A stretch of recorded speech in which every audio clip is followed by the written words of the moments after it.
작가들의 일상과 고민, 고통과 보람들을 위해서 저희들이 만났습니다. 청아문화산업대학교가 주최하는 작가들의 팟캐스트 웹툰 스쿨의 짜투리 코너인 방과후 활동과 메인 코너인 만방연 시작하겠습니다.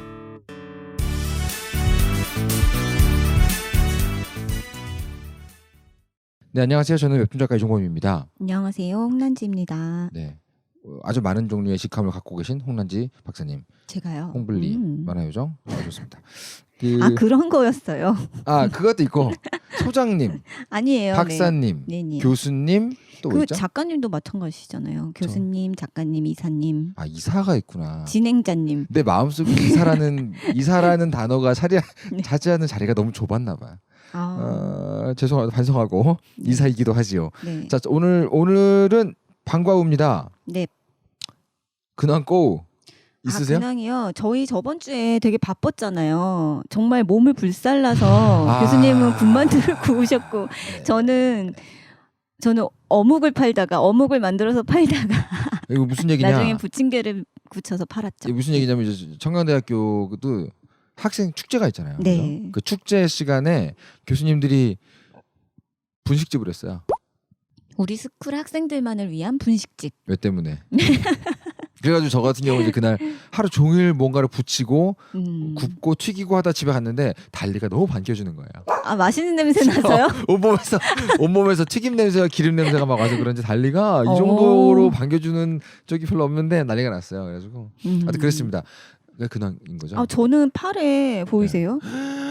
팔에 상처가 엄청 났어요. 잘 안 보이지만 여기 기름 상처? 네, 기름이 다 튀어갖고. 그러니까 그날 튀김을 해야 되는데 너무 무방비로 계시길래. 네, 저 그리고 여기 손목이랑 네. 손 마디가 네. 다 시리고요.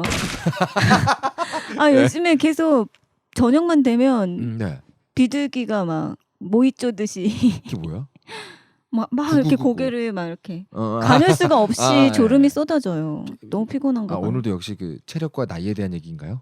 아니요. 그러면 네, 그냥 그랬다. 나 그때 열심히 했다. 네네네. 네. 제가 홍란진 선생님을 뵙고 나서 네. 단 한 번도 들어본 적이 없는 생각을 처음 했어요. 뭔데요? 이분도 어벙벙한 부분에 일하는 모습이 있구나. 진짜 일 잘하시거든요. 진짜요? 진짜 일 짱 잘해요. 근데 그날 같이 그 유사 주방 유사주방이라는 맥락에 이 캐릭터를 넣자.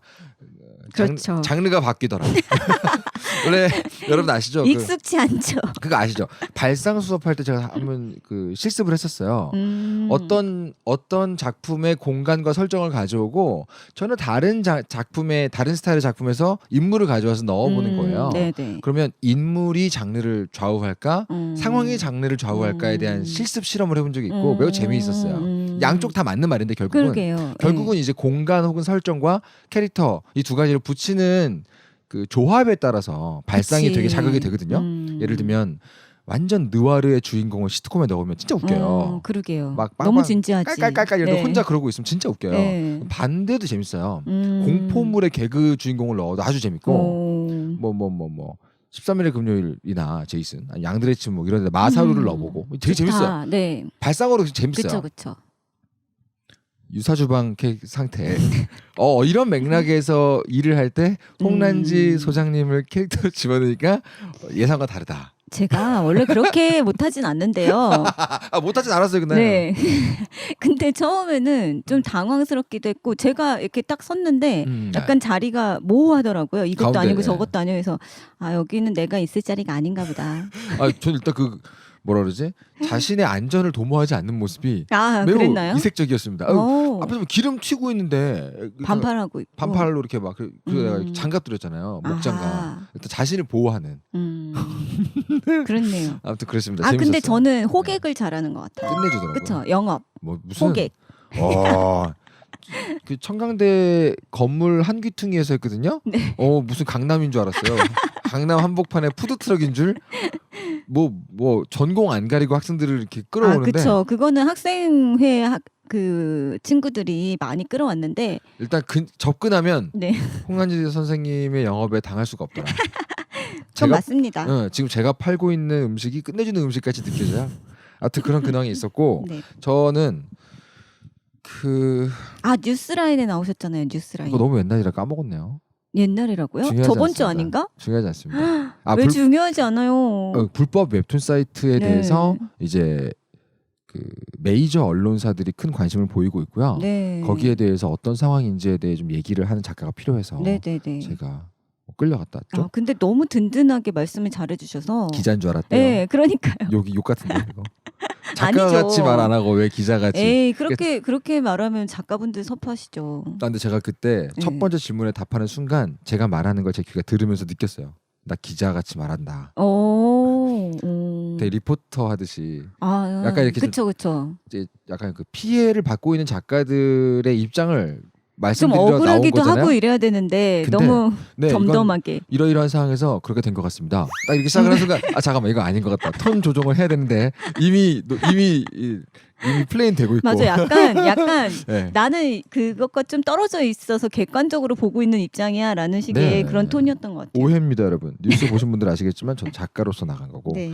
제 근황은 길고양이와의 사투 이런. 제가 네. 고양이들에게 굉장히 우호적인 종족이거든요. 제가 네. 좋아해요. 좋아하고 물론 이제 달리 챙기느라 정말 이렇게 캣데리 같이 챙겨주진 못하지만 네. 언제나 이렇게 지나가면서 네네, 친절하고 우호적인 네. 태도를 보여주는. 근데 하루는 달리를 데리고 산책을 하고 있는데 달리와 함께 당연히 달리랑 고양이는 사이가 안 좋습니다. 네. 멀리서 보이면 피해가요. 근데 그날은 어떤 일이었냐면 덤불숲을 달리가 냄새를 맡아요. 네. 덤불숲은 그 안에 안 보이잖아요. 네. 근데 갑작스럽게 고양이가 습격을 해서 달리가 다칠 수 있는 상황이라 내가 이렇게 달리를 확 당기고 그 사이를 몸을 막았어요. 당연히 폭력을 행사하면 안 되니까. 그냥 고양이가 튀어나온 거예요? 네, 고양이가 이렇게 팍. 무서워. 저는 그 몸을 막았죠. 네. 그랬는데 달리는 놀라갖고 떨고 있고 쫄보거든요. 쫄보. 근데 제 왼쪽 허벅지 다리에 매달렸어요, 고양이가. 전 처음 알았어요. 고양이의 발톱이 어느 정도인지 처음 알았어요. 그래서 순간적으로 이제 고양이와 달리를 분리시키고 제 허벅지에 매달려 있는 고양이가 물러나고 집에 왔는데 그때 몰랐는데 제 바지가 다 찢어져 있고 그 안에 막 피가 막 그냥 막 미친 듯이 나고 있는 거예요. 철철철. 그래가지고 바로 병원 가서 파상풍 주사 맞으시고. 파상풍 주사 사실 예방용이라서 의미 없긴 한데 뭐 소독하고 이것저것 했는데 계속 걱정을 했어요. 달리가 트라우마가 생기면 어떡하나. 근데 트라우마가 생긴 것은 저였습니다. 근데 트라우마 생길 것 같아요. 근데 진짜 왜 무섭더라고요. 갑자기 그렇게 튀어나왔지? 제가 지금 돌이켜 보건데 새끼가 있거나 임신 상태였던 건 그랬을 수 아닐까. 있겠다. 그랬던 것 같아요. 더더욱 예민한 조심했어야 상태. 됐는데 그래서 트라우마는 저에게. 달리는 전혀 뭐 맘 편하게 자고 있고요 지금. 그래서 제 왼쪽 다리는 아직 상처가 나 있습니다. 처음이에요. 고양이에게 습격받은 게. 근데 만화나 이런 데서 나오는 고양이 발톱에 고양이가 발톱을 이렇게 숨기고 있다가 탁 낸다면서요. 그러니까 공격을 하겠다고 마음먹은 고양이의 발톱은 어떤 파괴력이 있는지 처음 몸으로 배웠습니다. 무섭다. 네, 그래서 더더욱 고양이에게 우호적인 표현을 해야 될 것 같아요. 하여튼 그렇고요. 여러 가지 근황이 있지만 네. 언제나 반가우는 저희들의 근황은 쩔이고 여러분들의 그럼요. 사연이 중요하지 않습니까? 네네, 맞습니다. 네. 오늘의 사연. 근데 그 전에 네. 우리 또 뭐 할 거 없나? 홍보할 거 없어요? 괜찮아요? 홍보요? 열심히 일하는 교직원. 네네네네. 뭐 있습니까? 6월 15일인가 22일인가. 아니 네. 곧 이제 곧 청강 만화 게임 애니 콘텐츠 공모전이 접수가 마감이 되죠. 6월 15일인 것 같아요. 작년에도 했었고. 네네네. 작년에 장난 아니었죠. 엄청 그쵸? 많이 왔죠. 엄청나게 많이 와서 네. 체육관을 거의 가득 채워서. 왜 그런가 했더니 기본적으로는 그 청강대학교 만화게임 애니 새 스쿨의 입시를 볼 때 네. 가산점이 있죠. 그렇죠. 그게 있고 특별 전형에 가산점을 받으실 수가 있죠. 그것도 있고 네. 기본적으로 공모전이 흔하진 않다면서요. 그 입시를 네. 준비하시는 분들에게 그쵸. 많진 않다면서요. 그렇다고 해요. 그리고 저희가 하고 있는 공모전은 여러분들이 평소에 하시던 작품을 네. 우편으로 내시거나 하는 접수 방식이라서 네. 직접 오셔서 그림 그리시는 게 아니거든요. 그게 중요합니다. 네네. 여러분. 중요하죠. 그래서 엄청나게 많은 작품들이 오는 것 같아요. 예, 정확한 날짜 6월 15일 맞군요. 6월 15일. 6월 15일에 접수 마감이 된대요. 네, 이 방송이 올라가고 한 일주일 정도 더 있네요. 6월 15일에 마감되는 청강 애니게임 만화 콘텐츠 공모전. 네. 공모전 얘기가 나올 때마다 웹툰 작가 지망생분들과 대화를 나누는 얘기를 조금 가져올게요. 뭐냐면 데뷔를 준비하는 분들이 공모전이라는 형식의 이제 응모를 할 때 데뷔해서 연재한다는 것을 좀 땡겨서 경험을 해본다는 정도로 하시면 도움 많이 돼요. 네. 공모전이니까 인생을 걸고 막 하고 이런 것보다는 그런 의미에서 이 관련 전공의 입시를 준비하시는 분들은 그 입시를 당겨서 한번 체험을 해본다는 맥락으로 한번 도전을 해보시면 네. 여러모로 좋은 경험이 되지 않을까 네. 생각합니다. 네, 그리고 저 또 하나 있습니다. 생각났어요. 손까지 드실 필요 없지만 손 들고 말씀하고 계세요. 네, SM 저희 청강만찬과 SM 엔터테인먼트와 함께 공모전을 했었잖아요. 그랬었지요. 네, 그래서 마감이 지났고 1차 예선 통과자의 네. 작품을 오늘 오늘 녹음날 네. 발표를 하는 날이에요. 아, 그래요? 네네네. 이거 들으시는 분들은 이미 지난주에도 발표가 났네요. 지난주쯤 발표가 났겠죠. 예, 예. 아무튼 지지난주 그죠? 네, 근데 157작품이나 네? 접수가 되었어요. 많이 됐네. 엄청나죠. 157작품이요? 네, 근데 이게 얼마나 많은 접수가 된 것인지 여러분들 감이 잘 안 오실 텐데 다른 뭐 평창 동계올림픽 웹툰 공모전, 뭐 네. 통일에 그렇게 대한 콕 뭐 찍어서 말해도 돼요? 공모전 뭐 다른 공모전 등등 비싼다. 뭐 이런 식으로 남의 공모전 전기 안전 뭐 웹툰 공모전 뭐 이런 식의 네네네네네. 공모전에서 100작품이 모이면 엄청난 크게 성공했다라고 평가를 하신대요. 그쵸, 그 공모전 그쵸. 주최 측에서. 어. 그런데 우리 청강 만창인들만을 대상으로 한 공모전에 157작품이 모인 거예요.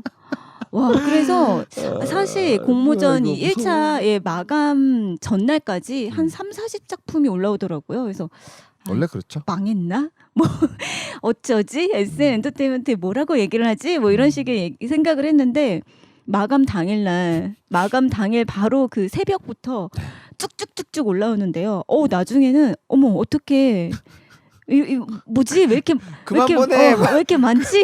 그만해. 뭐 이런 느낌으로 작품을 받으셨다고 네, 하더라고요. 157작품이 접수가 되었습니다. 네, 전국을 대상으로 하는 공모전에서 100작품 넘는 건 어렵고요. 네. 한 전공을 대상으로 했는데 157작품이 많은 겁니다, 여러분. 네, 진짜 왜 그러는 거야? 좋은 기회잖아요. 왜 그러니, 니네. 아니 근데 정말 짱이다 진짜. 예, 한번 봤는데 한 네. 번씩 훑어봤는데 너무너무 훌륭해서 어지간한 웹툰 매체 공모전, 정식 공모전 같이 진짜. 나왔더라고요. 네, 그래서 이걸 플랫폼에서 보면 되게 탐나겠다라는 생각이 우리 되게 대놓고 공부한다. 진짜 들었어요, 진짜 네. 솔직히. 근데 개인적으로 궁금하긴 합니다. 네, SM, 샤이니의 그 SM, 네, 그쵸. H.O.T의 그 FX. H.O.T 너무 옛날이구나. 레드벨벳. 바로 그 네. SM, 그 SM이 웹툰 공모전을 했다면 뭘 하려는 걸까 궁금하긴 합니다. 저 처음에 그래서 얘기 듣고 네. 뭐 팬픽 그려야 되나? 아니면 네네, 이제 그쵸. 커플링 해야 되나? 음, 아니면 기존의 이 SM 아티스트들을 소재로 삼아야 되나? 뭐 그랬는데 전혀 아니면서요. 네, 그냥 맞아요. 뭐 일반 웹툰 공모전이더라고요. 네, 맞습니다. 네. 하여튼 상황리에 끝났다는 말씀 드리고요. 네, 1차 예선 마감이 끝났고 그리고 이제 2차 본선 진출작을 오늘 발표하고 만약에 이걸 들으실 때쯤에는 멘토링이 끝나서 네. 15명의 2차 본선 진출자들이 열심히 1화를 완성하기 위해 애를 쓰고 있으실 겁니다. 그렇죠. 네. 또 하나 막간을 이용해서 말씀을 드리면 조만간에 저희의 형제, 자매, 남매에 해당하는 팟캐스트가 하나 새로 맞아요. 런칭이 될 것 같습니다. 네. 근데 그게 우리 형제, 자매, 남매, 자매, 형제, 자매, 남매, 그 팟캐스트인지 알 길은 없을 수도 있어요. 맞아요. 알 수도 있는데 확실하게 런칭하고 나서 또 홍보를 해드리겠지만 그렇죠. 매우 재밌는 내용에 상당히 멋진 진행자 분들이 네네네. 제가 안 합니다, 여러분. 제가 안 하는 게 너무 좋아요. 아이. 너무 좋아. 근데 심지어 너무 잘하고 재밌고 여러분이 좋아할 것 같은 소재의 내용들이고 네, 맞아요. 아주 분량도 내용도 빠방한 네. 팟캐스트 하나가 새로 제작 중이고요. 그 제작 중인 팟캐스트는 역시 청강대학교가 주관하는 작가들의 팟캐스트라는 형식에 들어갈 거지만 웹툰 스쿨은 아닙니다. 네, 웹툰 스쿨은 아니고요. 기대하시라. 네. 그리고 저희 웹툰 스쿨이 일주일에 한 번씩 올라오는데 네. 감질나. 일주일을 또 어떻게 기다려라고 생각하셨던 분들은 네. 그것과 계속 번갈아 가면서 들으셔도 묘한인데? 그쵸? 괜찮죠. 좋네요. 우리 네. 좀 놀게. 놀진 못할 것 같고 맞아. 요즘 약간 마음이 떠나신 것 같아. 저요? 네. 아니에요. 그렇지 않습니다. 떠났다가 왔죠. 왔습니다. 자, 오늘의 여러분 사연들 반가워 활동 한번 시작을 해보도록 하겠습니다. 방과 후 고민 활동. 첫 번째 사연 읽어주세요. 네, 정연호 씨가 보내셨습니다. 웹툰스쿨 잘 듣고 있습니다. 사실은 듣고 싶은 편만 골라 들어요. 역시 사람은 선택함으로써 행복할 수 있는 것 같아요. 저도 그래요. 어떤 사연을 보낼까 고민하다가 하소연과 같은 사연을 보냅니다. 제가 태어나고 25살이라는 나이를 먹기까지 늘 곁에 계시는 분이 있습니다. 바로 저희 할머니예요. 할머니는 저를 재워주시고 밥을 주셨고 투정을 받아주셨어요. 그리고 이제는 저에게 투정을 부리십니다. 영원히 곁에 있으실 것 같던 저희 할머니가 어느덧 연세가 90이십니다. 저희 부모님은 맞벌이를 하셨어요.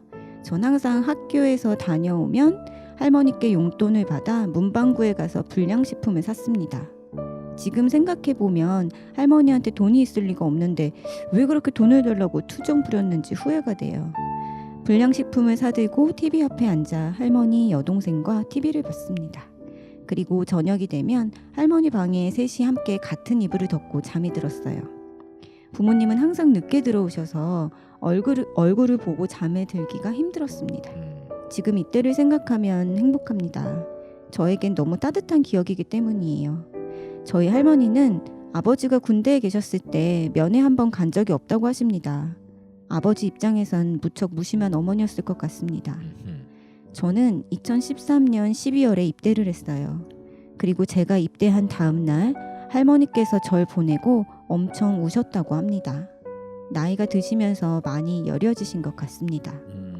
입대하기 한 달 전 할머니가 저한테 갑자기 한글을 가르쳐달라고 하셨어요. 할머니는 글을 읽을 줄은 아셨지만 쓸 줄은 모르셨어요. 왜 갑자기 한글을 가르쳐달라고 하시는지 몰랐습니다. 그래서 귀찮기도 했고요. 할머니가 아주 기초적인 한글에 대해 물을 때마다 전 컴퓨터에 앉아 건성건성 가르쳐드렸습니다. 제가 바보였죠. 제가 입대 후 신병대대에서 훈련을 받을 때였습니다. 조교들은 훈련이 끝나면 그날 병사에게 도착한 편지를 전달합니다. 그리고 저에게 편지 한 통이 왔습니다. 할머니로부터 온 편지였어요. 할머니는 입대한 손주에게 직접 편지를 써주고 싶어서 한글을 배워야 했습니다. 하지만 마땅히 배울 곳이 없어 손주에게 부탁한 거였어요. 꼬깃꼬깃한 종이에 유치원생이 쓴 듯한 글씨와 글은 아직도 기억에 선명합니다. 편지를 받고 그날 하루는 온종일 화장실에서 울기만 했던 것 같아요. 이거 진짜 이거는 엄청 울겠는데요. 네. 살면서 무의식적으로 많은 이별을 겪었습니다. 초중고 졸업식 때 친구들과 이별하는 순간도 무척 슬펐어요. 하지만 이렇게 겪기도 전에 상상만 하면 눈물이 나고 가슴이 먹먹해지는 이별은 처음입니다. 할머니의 몸은 해가 갈수록 상태가 안 좋아지십니다. 마주하게 될 이별의 순간이 가까워진다는 게 눈에 보이니 두려움은 배가 됩니다. 그리고 이별 후에 제가 겪게 될 후유증도 얼마나 클지 모르겠습니다. 제가 버텨낼 수 있을까요? 아니면 제가 일어나지도 않은 일에 대해 너무 깊게 생각하고 있는 걸까요? 제 바보 같은 하소연 들어주셔서 감사합니다. 아, 그렇군요. 네. 정연호 청취자님. 네. 아주 개인적인 네. 본인은 하소연이라고 말씀을 하셨지만 개인적인 하소연을 사연으로 보내주셔서 저희가 감사합니다. 네. 사실은 다른 종류의 사연들은 구체적인 질문 혹은 고민들인 경우가 많아서 네. 저희가 정보를 드리려고 노력도 하고 뭐 그렇게 하는데 네. 이런 얘기는 사실 보내주셔서 감사하고 저희가 잘 들었다는 표현을 해드리는 게 최선인 것 같고요. 네. 홍쌤은 어떠세요? 이별 지금 이분은 할머니께서 좀 노안이 많이 오셨을 거예요. 네, 아흔이시라고 하시니요. 그렇죠. 이제 다가오는 이별에 대해서 여러 가지로 지금 두려운 마음이 드시는 건데 홍란진 선생님은 어떠셨어요? 했던 이별 중에서 쉽지 않았던 것들 좀 있나요? 저는 여러 가지가 있을 텐데 저도 할머니 손에서 많이 자랐었거든요. 부모님께서 맞벌이를 하셔서 그래서 증조 할머니 손에서도 많이 컸고 저희 할머니 할아버지 손에서도 많이 컸고 외할머니 외할아버지 다 이렇게 한 번씩 다 거쳐서 자랐는데 막 엄청 슬프거나 하지는 않았어요. 네. 그래서 왜 나는 이렇게 많이 안 슬프지? 내가 나쁜 애인가 봐. 나는 할머니들에게 첫 손주여서 네. 굉장히 사랑을 많이 받고 자랐다고 생각했는데 막 엄청나게 막 너무 슬프거나 하진 않았어요. 근데 그게 계속 저도 뭔가 생활이 바빠지고 뭐 이렇게 되면서 할머니들과의 이런 약간씩 멀어지게 되는 계기가 조금씩 있으면서 네. 이렇게 엄청 슬프지 않아서 오히려 죄책감을 느낀 적이 있었는데 제가 그렇게 증조할머니를 먼저 증조할머니께서 먼저 가시고 그 다음에 할아버지께서 가셨는데 제가 그때 굉장히 힘들 때였어요. 네네네. 29 뭐 이 정도 나이 때 너무 힘들어서 아 이거 왜 이렇게 내 인생이 뭐 이런 때가 가끔 있잖아요. 그때 혹시 일하실 때였나요? 네, 일하고 있을 때죠. 네. 그리고 자취를 하고 있을 때예요. 근데 대체 나는 뭐지? 뭐 이런 여러 가지 생각이 막 들어서 네. 혼자 막 이렇게 혼자서 막 이걸 어떻게 해야 될지 몰라서 막 힘들어하고 있는데 꿈을 꿨어요. 그날 이렇게 막 그날도 괴로워하다가 잠이 들었는데 꿈을 꿨는데 증조할머니께서 저희 자취방에 오셔갖고 난지야 밥 먹고 해라 막 이러시는 거예요. 그래서 근데 그게 너무 생생해서 할머니가 여기 왜 어떻게 오셨어요? 근데 제가 물어봤어요. 그랬더니 할머니가 야, 밥 먹고 하라고. 그러면서 막 방을 치워주시는 거예요. 방도 막 닦아주시고, 이렇게 동그란 밥상에다가 예전에 저한테 차려주듯이 이렇게 밥을 주시면서 먹고 해라. 너 제발 먹고 해라. 먹어야 된다. 뭐 이러면서, 아, 네. 이러면서 잠이 깼거든요. 근데 그러고 나서 왜 내가 이런 꿈을 꿨지? 라고 생각했는데, 할머니께서 나를 걱정하셨나? 라는 생각이 들면서, 아, 저기서도 나를 걱정해서 나를 생각하시나 봐 이런 생각도 들었고 그리고 또 한 번은 제가 또 그때도 너무 힘들 때였는데 그때 꿈에서 갑자기 할아버지 할머니들이 막 쭉 이렇게 서 계신 거예요 제 앞에 무슨 네 무슨 근데 무슨 플래시몹 조회 맞아요 플래시몹 하시듯이. 조회 시간이나 플래시몹 하시듯이 그래서 뭐지 왜 그러시지 그랬는데 증조 할머니와 그 할아버지께서 너무나 이 주름이 말끔하게 사라진 모습으로 저를 보고 막 웃으시는 거예요. 네네네. 너무 즐겁게 막 웃으시는 거죠. 그래서 할머니 할아버지 왜 이렇게 젊어지셨어요? 제가 막 물어봤어요. 했더니 네가 늙은 거야. 아이고 죄송합니다. 네, 했더니 뭐 그래 하면서 그냥 웃으시면서 그냥 가시더라고요. 결국 비결을 말씀하셨죠. 네.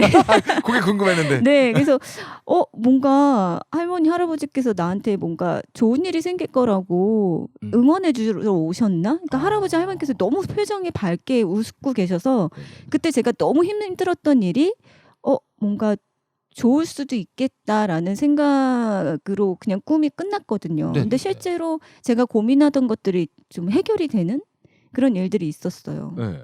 그 어떤 게 해결됐어요 그때? 그때요? 뭐 그런 사소한 것까지 얘기해야 되나요? 아닙니다. 죄송합니다. 사실 네. 지금 아무 말이나 한 거였어요. 죄송합니다. 갑자기 전화가 와가지고. 네.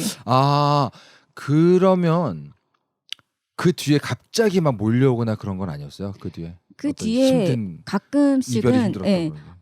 그리고 나서 저는 사실 제가 태어나면서 증조할머니도 계셨고 증조할아버지도 계셨고 할머니 할아버지 외할머니 외할아버지 다 계셨어요. 네. 그래서 그 한 분 한 분 지금 떠나고 계신데 할머니께서 최근에 돌아가셨는데 그때는 갑자기 집에 와서 장례식을 다 치르고 나서 집에 있는데 우리 애들이 딱 보면서 쟤네는 할머니가 있네.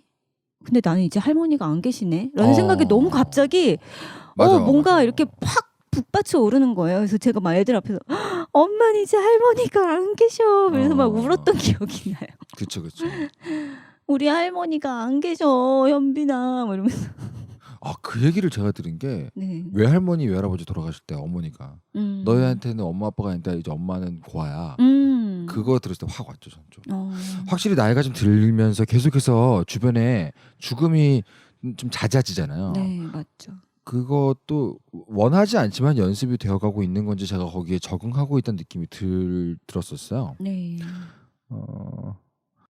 약간 연습이 필요한 일 중에 하나가 이별인 것 같은데 아무도 가르쳐주지 않는 것이 이별인 것 같기도 하고. 맞아요. 네. 어떻게 내가 그걸 대처해야 될까? 여기 무방비 상태로 놓이는 것 같아요. 그쵸. 특히 제가 가설이 하나 있어요. 이건 가설인데 심리학도로서의 가설인데 누군가가 죽었을 때 장례식장에 가잖아요. 그러면 정말 슬프게 우는 분들과 덤덤하신 분들이 있겠죠. 슬프게 우는 분들이 주로 좀 감정이 풍부하다고 많이들 얘기하잖아요. 네. 저는 슬프게 우는 분들이 그냥 보통 자연스러운 분이라면 진짜 감정이 풍부한 분들은 그 덤덤한 사람 사이에 껴있다는 가설이 있어요. 덤덤한 분들은 전 두 가지로 갈리는 것 같아요. 진짜로 괜찮은 사람이 있고요. 심리적인 생존 본능 때문에 무뎌진 사람이 있어요. 일부러. 그런 분들은 어느 시점에서 갑자기 확 올라오거든요. 예를 들면 화장할 때. 보통 화장할 때 많이 그래요. 마지막으로 시신과 인사할 때도 그렇고 몇 포인트가 있는데 그때 이제 갑자기 미친 듯이 감정에 둑이 터지는 사람들은 본인이 마음에 알고 있던 거예요. 나는 이걸 견딜 수가 없을 사람이고 그 상실감의 존재를 알고 있고 쓰나미같이 온다는 걸 보고 있기 때문에 오히려 덤덤한 상태로 만드는 무의식적인 어떤 최면? 뭐라고 할까요? 그 마취 같은 게 좀 있는 것 같아요. 하여튼 그렇습니다. 지금 제가 이 정연호 님이 대충 누구신지 알거든요. 네. 저희 둘 다 알고 있죠.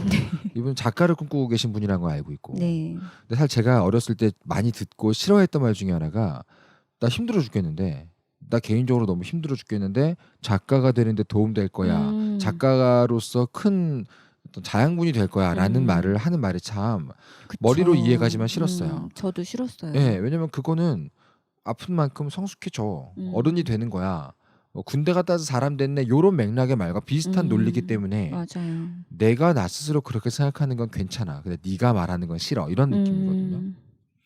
그래서 이분께 이런 종류의 그 모든 과정, 어떤 사람하고의 관계가 다시 보이고 네. 할머니와의 평생의 관계가 지금 다시 보이시는 거잖아요. 네. 내가 했던 행동을 그쵸. 되돌아보게 되고 그리고 나중에 다가오게 될 이별에 대해서 미리 고민을 하고 뭐 이런 모든 과정이 작가에게 되게 도움될 거란 말을 함부로 하고 싶진 않은데 어쩔 수 없이 저의 경우에는 그랬습니다. 네. 내가 절대로 그릴 수 없었던 어떤 부분을 그릴 수 있게 되는 약간 넓어진 그 그릇을 갖게 되는 그런 경험이라는 생각은 들어요. 근데 그렇다고 이분께 뭐 그러니까 괜찮다는 말은 하고 싶지 않고 왜냐면 네. 괜찮지 않기 때문입니다. 이별 중에 괜찮은 이별은 없죠. 근데 저는 또 한 가지 생각이 드는 게 네네. 이게 그냥 인간의 삶이라는 생각도 그냥 한편으로는 들어요. 그래서 그렇죠. 왜 내리사랑이라고 하시잖아요. 네네. 네.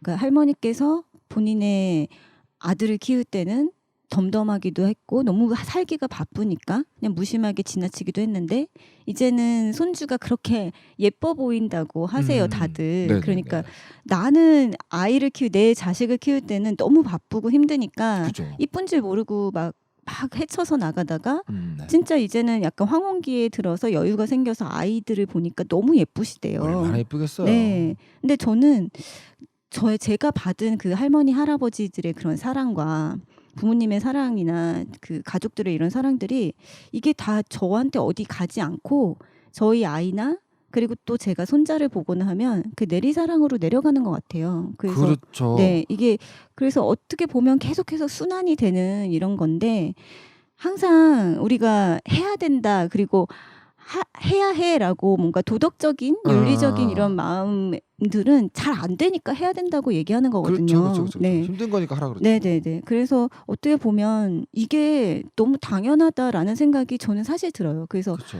아이들이 저한테 엄마 아빠한테 막 반항하고 막 이런 것도 한편으로는 속상한데 그래 니네가 내가 얼마나 편하면 그치. 다른 데서 얼마나 스트레스 받으면 나한테 이러니라는 생각도 들고. 그 할머니들이 손자 손녀를 정말 이뻐하는 이유 중에 제일 큰 거는 걔네가 나한테 지랄 떨진 않으니까.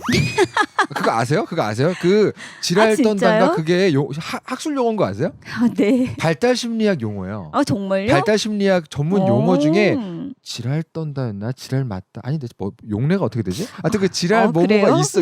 전 지금 비속어 쓴 게 아니고 비속어가 아니고 전문 용어입니다, 여러분. 찾아보세요. 발달 심리학 용어예요. 뭐라고 나 하더라? 진짜 깜짝 놀랐네. 되게 네. 그래서 발달 심리학 그 관련된 주제에 학술 발표회 가잖아요. 진짜 웃겨요. 정장 입고 학자들이 노교수까지 쫙 모여가지고 얘기하는데 용어가 그런 의미에서 이 유아의 지랄 어쩌고 이런. 아 진짜요? 너무 웃겨. 신기하다. 신기하죠. 네. 용어래요. 발달 심리 용어. 아무튼 할머니 할아버지한테 그렇게 지랄 떨지 않으니까. 아니 왜요? 가까이 지내면 그렇기도 하죠. 그렇지 키워주면 그럴 수도 있지. 지금 죄송합니다. 네. 정연호 청취자분께서 그렇다는 의미는 아니고요. 이런 진지한 사연을 보내주셨는데 제가 네. 근데 또 어렵고 힘든 얘기를 너무 어렵게 힘들게 하면 안 돼요. 그래서 이렇게 말을 하고 있는 건데 이 생각은 듭니다. 보통 이거 난 약간 대단한 것 같아요. 보통 그 손에 잡히는 상실감과 그로 인한 후회, 두려움, 고통, 번뇌 이 모든 것들은 이별의 시점부터 온다고 좀 보거든요. 이별이 오기 전에 그 고민을 땡겨서 한다는 것이 성숙의 증거라고 보기도 하고 준비하는 단계라고 보기도 해서 네. 오히려 저는 이런 고민 전혀 없이 할머니 할아버지 보고 있는 애들이 나중에 떠났을 때 얼마나 힘들까 이런 걱정이 되는데 네. 이분께는 그런 걱정은 또 안 되네요. 네. 어떻게 잘 해나가실 것 같기도 하고. 그렇네요. 하여튼 그렇습니다. 핵심은 이거죠. 여러분 꼭 만화에 대한 게 아니더라도 자기의 삶에 있어서 이 개인적인 이야기를 보내주시면 저희가 귀하게 듣습니다. 네. 뭐 딱히 하나만한 얘기를 하고 있는 거지만 저희는 하여튼 감사드리고요. 정현우님. 감사합니다. 영삼님께서도 보내셨어요. 네. 이분의 호칭이 좀 신기한데. 안녕하세요 홍같지 종블리님. 반대 아니에요? 영삼입니다. 이 영삼의 영삼은 무슨 뜻일까 궁금한데요. 그때도 한번 그런 얘기 똑같이 하셨었는데. 네. 기억하실지 모르겠지만 몇 주 전에 밀린 웹툰 글을 듣는데 저와 같은 닉네임과 같은 사정을 가지신 분이 있어서 신기하다고 생각했는데 저였습니다. 뭐야 이분? 자기가 보낸 이건 거를 진짜 그때도 되게 유머러스 하셨는데. 네. 이제 듣다가 네. 되게 신기하다. 나랑 똑같아. 나였어. 제가 집에서 과음을 하다가 술김에 투머치 인포메이션이 지나치게 포함된 사연을 보내놓고 잊어버린 것 같더라고요. 술김에 보내셔가지고 행복하시면 좋겠네요. 참 나와. 어쨌든 사연을 보낸 직후까지만 해도 만화를 그만둘까 고민도 많이 했던 것 같은데 두 분의 소중한 조언 덕분에 스스로 반성도 많이 하고 다시 만화를 그릴 자신감이 생기는 것 같더라고요. 저희가 그렇게 힘이 되는 얘기를 했나요? 어쨌든 뭔지 다행이네요. 모르겠는데. 네. 이종범 작가님의 완결을 내라는 조언에 만화로 돈을 벌겠다는 것에 대한 집착을 버리고 옴니버스식 만화를 그리기로 했습니다. 와. 제가 끈기가 없어서 긴 서사를 가진 만화는 그리지 못할 것 같고 네. 기초부터 다질 겸 한 편 안에 하나의 이야기를 완결내겠다는 생각으로 만화를 그려볼까 합니다. 네. 아직 아무에게도 보여주지 않았지만 제 사연을 들었을 때부터 그린 단편 만화도 지금까지 여러 개를 그리며 혼자서 공부도 많이 했는데 문장 이상한데? 잠깐만. 그림보다는 이야기와 전개의 마무리를 좀 더 중요하게 생각하면서 그렸어요. 그래서 질문입니다. 여기서부터 질문이군요. 네. 이야기를 끝낼 때 어떻게 끝내는 게 좋은 마무리일까요? 저는 개인적으로 찝찝함이 남는 결말 또는 해석이 필요한 결말을 좋아하는 편이어서 제가 그린 단편 만화들도 끝난 듯 끝난 게 아닌 것처럼 끝납니다. 그런데 독자가 해석을 찾아봐야만 이해할 수 있는 결말이 과연 좋은 결말일까 하는 궁금증도 들더라고요. 네. 그래서 두 분은 어떤 결말을 좋아하시는지도 궁금합니다. 네. 굉장히 중요한 질문이고 결말 어떻게 생각하세요? 되게 결말이 중요하죠. 근데 저는 예전에는 열린 결말을 꽤 좋아했었던 것 같은데 네. 요즘은 열린 결말도 좋지만 뭔가 이렇게 끝맺음을 확실히 해주는 게 뭔가 그래 내가 이걸 끝마쳐서 봤다라는 느낌이 확 들어서 좋은 것 같아요. 더 선호하게 되는 것 같습니다. 그렇죠. 이렇게 네. 취향과 선호가 있습니다. 영삼님. 저는 이렇게 생각하는데요. 좋은 결말이 뭔지는 참 답하기 어려운데 그쵸, 네. 내가 왜 그런 결말들을 좋아했었는지에 대해서 질문하는 건 의미가 있다고 봐요. 왜냐하면 좋은 사람이 어떤 사람이야라고 말하면 답이 없잖아요. 그렇죠. 그래서 내가 그냥 이렇게 제가 이분께 불성실하게 답을 하려는 게 아니고 정리된 저의 생각을 말씀드릴게요. 어떤 작가님들은 해석이 필요한 결말을 좋아하세요. 그 이유를 가만히 들어보면 그로 인해 내 작품이 그 독자의 삶 속으로 확대되니까 작품을 다 보고 나서 계속 그 뒤에 일상 속에서 그 의미를 곱씹게 만드니까 어떤 사람은 결말이 확실한 걸 좋아하세요. 그 이유를 가만히 들어보면 그래야 이야기에서 독자가 빠져나갈 수 있게 만들어줄 수 있으니까 즉 내가 생각하는데 이야기는 자기 삶에서 떨어져 나와서 들어왔다가 다시 나가는 여행 같은 것이라고 생각해. 즉 이야기를 여행이라고 비유하면 어떤 건 명확히 여행이 끝났다, 집으로 돌아왔다 이걸 좋아하는 여행가도 있지만 여행지에서 그냥 계속 살다가 아사무사하게 일상으로 이어지는 걸 좋아하는 분도 계세요. 다 다르겠죠. 즉 저는 좋은 결말이 뭔지는 모르겠으나 제가 주로 좋아했던 결말들을 가만히 생각해 보면서 내가 이걸 왜 좋아했는지는 많이 봐요. 내가 어떤 체험을 시켜주고 싶은지가 좀 명료해지는 것 같아요. 예를 들어 지금 영삼님 같은 경우에는 찝찝함이 남는 결말 또는 해석이 필요한 결말을 좋아하는 편이라고 하셨잖아요. 왜 그러셨는지 한번 생각을 해보시면 도움이 될 것 같아요.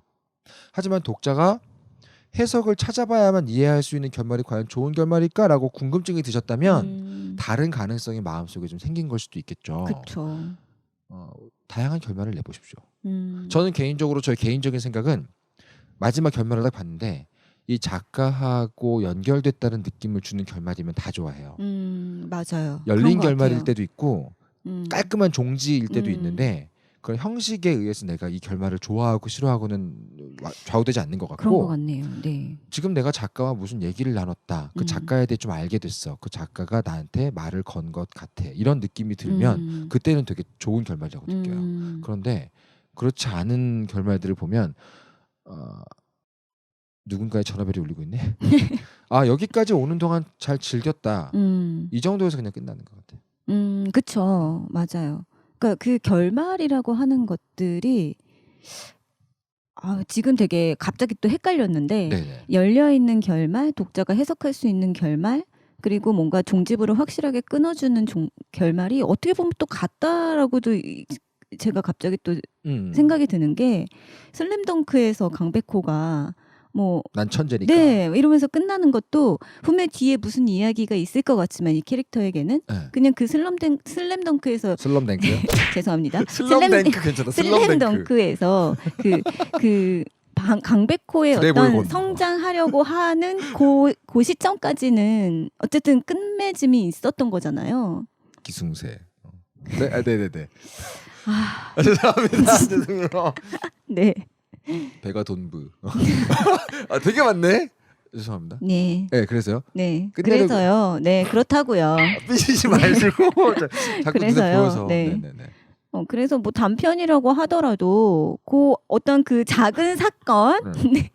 작은 사건은 그 당시에는 끝났을 수도 있겠지만 네. 이 캐릭터에게는 그 다음에 일상이 있을 수도 있는 거잖아요. 그렇죠. 그래서 이거를 어느 정도에서 끊어주는지는 작품에서는 전 웬만하면 필요하지 않나라는 생각이 드네요. 그렇죠. 예, 상상은 하게 되지만 그래도 이 아이는 여기에서 요 사건은 여기에서 종지부구나. 그게 이제 무책임하고 게을러서 놔둔 엔딩과 네네네. 의도적으로 그러니까요. 열어놓은 엔딩의 차이겠죠. 네. 그거 자기한테만 물어볼 수 있겠지만. 네네. 그렇습니다. 그래서 만약에 무책임하게 열어놓은 결말이면 독자들도 납득을 못하고 그쵸. 불편해라고 짜증나죠. 생각할 것 같은데 분노하죠. 만약에 진짜 이 정도면은 괜찮지 않을까라고 하면서 심사숙고해서 낸 열린 결말이면 독자들도 어느 정도는 납득을 하면서 그래 여기까지는 그쵸. 이라고 생각을 할 것 같네요. 그리고 이제 그 뒷얘기를 또 요구하겠죠. 네. 결말, 엔딩, 마무리를 쭉 늘어놓고 보니까 여러 가지 형식의 마무리가 있네요. 그게 단순히 열린 결말, 닫힌 결말이라고 구분하는 건 제가 보기엔 너무 네네네. 뭐랄까 이분법적인. 어설픈 네. 너무 설익은 그 구분인 것 같고 네. 전 이런 느낌으로 다가와요. 주장하는 결말이 있고 설득하려는 결말들도 있고 보여주려는 결말이 있고 물어보는 결말도 있는 것 같아요. 지금까지 내가 만든 이야기를 경험한 당신에게 나는 이렇다고 생각한다 주장하는 사람 이렇다고 생각하나요? 물어보는 결말. 즉 그 작가가 나한테 결과적으로 어떤 체험을 시켜주고 싶은지 딱 완성되는 게 결말인데 그 목적이 정말 다양한 것 같아요. 그렇네요. 그래서 어떤 게 좋은 결말이냐라고 물어보신다면 저도 붕 뜬 답밖에 못 하겠네요. 그 작가가 의도했던 결말이 제일 좋은 결말 같아요.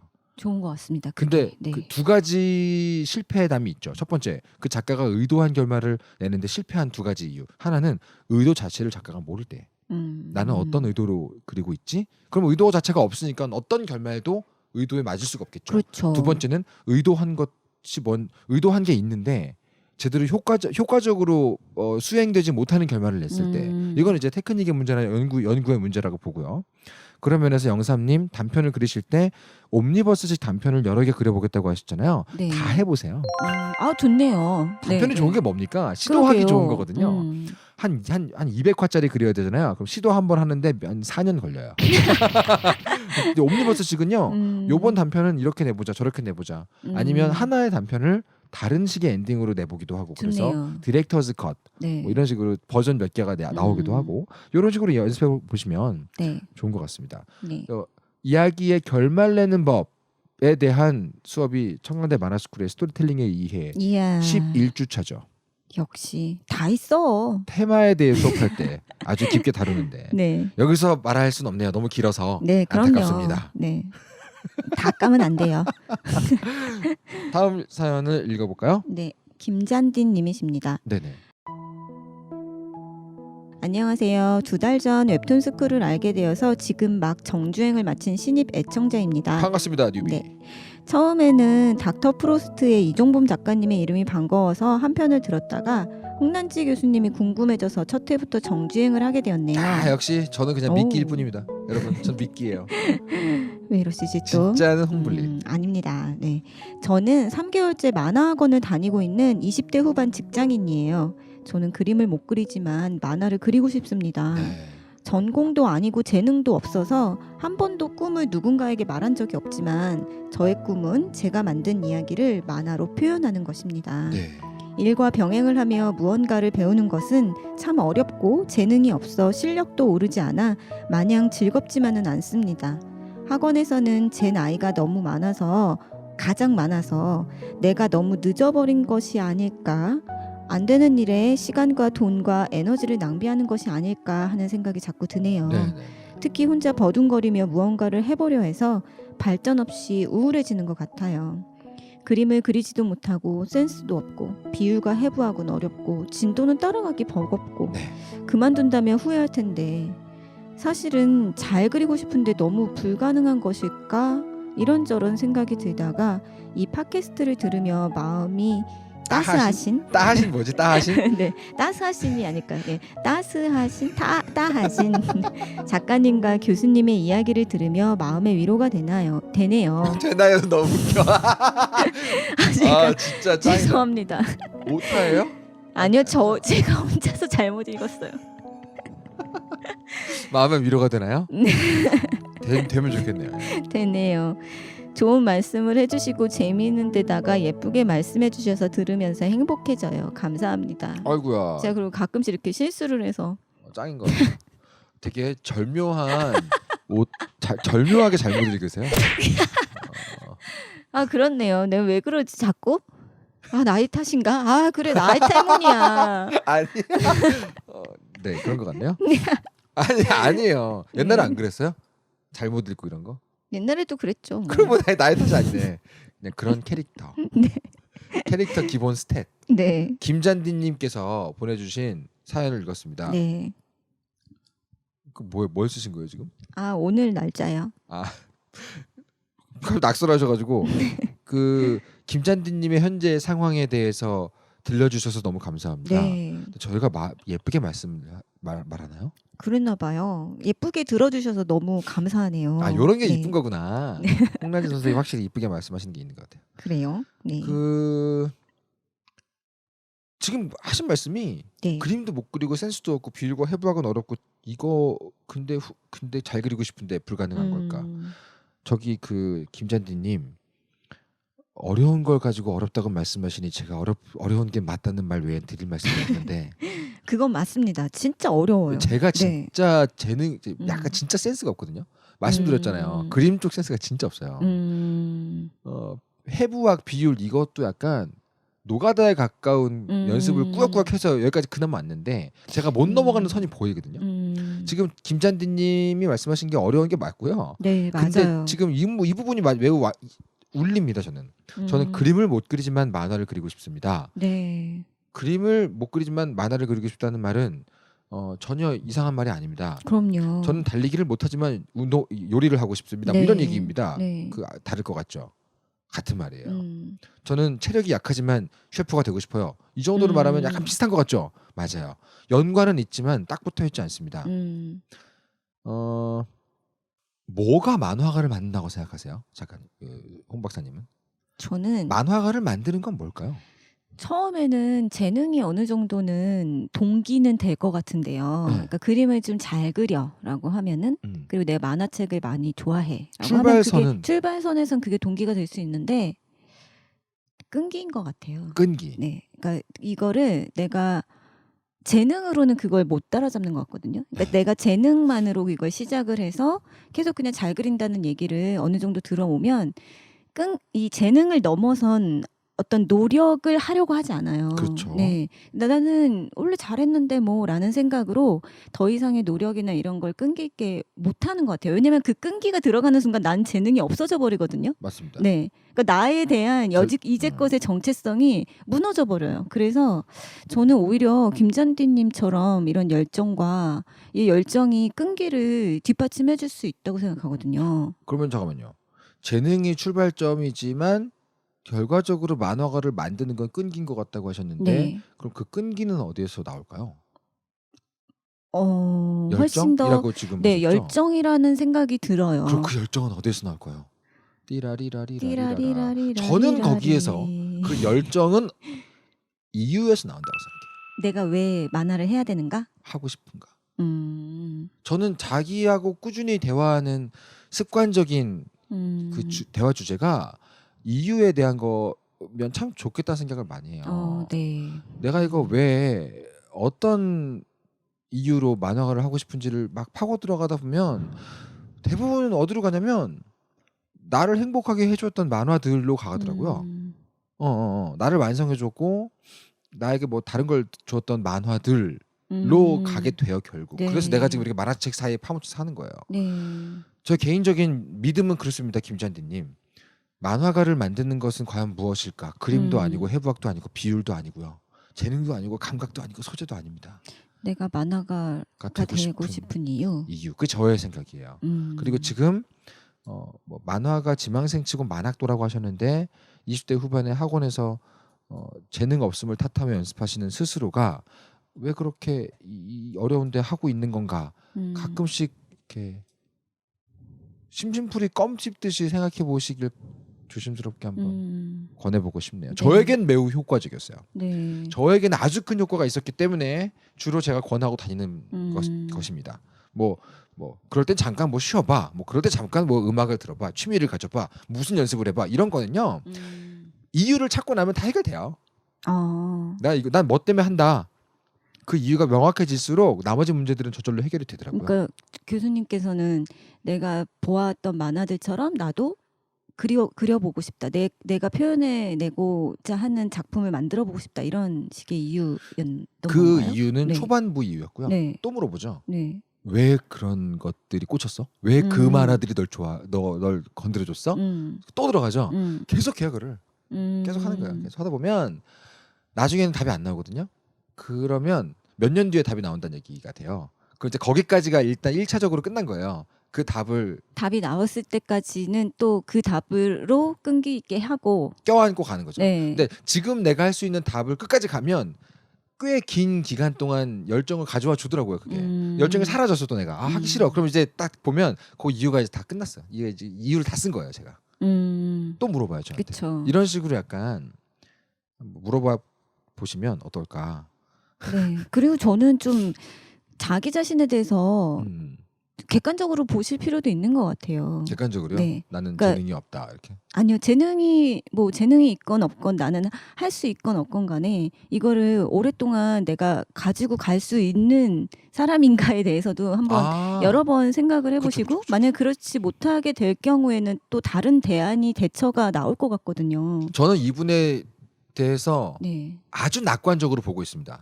그 이유는 바로 이 한 줄입니다. 네. 저는 3개월째 만화학원을 다니고 있는 20대 후반 직장인입니다. 직장인이라는 것 때문에요? 직장인이시라면 매우 낙관적으로 볼 수 있습니다. 왜냐하면 일단 생존이 가능한 상태라면 길게 게임을 가져갈 수 있잖아요. 저희 웹툰 스쿨이 늘 드리는 말씀. 네. 배수의 진을 치지 마라. 웬만하면. 물론 이거 정답은 아니지만 확률은 높여줍니다. 그렇죠. 확률은 높여줘요. 근데 이 직장인이라는 이유 때문에 오히려 저는 취미에서 머물진 않을까라는 생각도 사실은 그쵸, 그리고 본인은 작가로서의 어떤 창작을 하고 싶은 이런 욕구가 음. 굉장히 상쇄될 수 있는 나는 돈을 벌고 있잖아. 중요한 그러니까 지적이네요. 나는 이 정도 그래 나는 돈은 중요한 벌고 지적. 있잖아. 중요한 지적입니다. 제가 그랬었거든요. 중요한 지적이에요. 네. 자, 직장인이라는 상황이 작가가 되는데 도움이 되는데 네. 방금 홍 박사님 말씀하신 것처럼 아주 큰 위험이 될 수도 있어요. 네. 요 사이를 가르는 게 뭘까요? 이유입니다.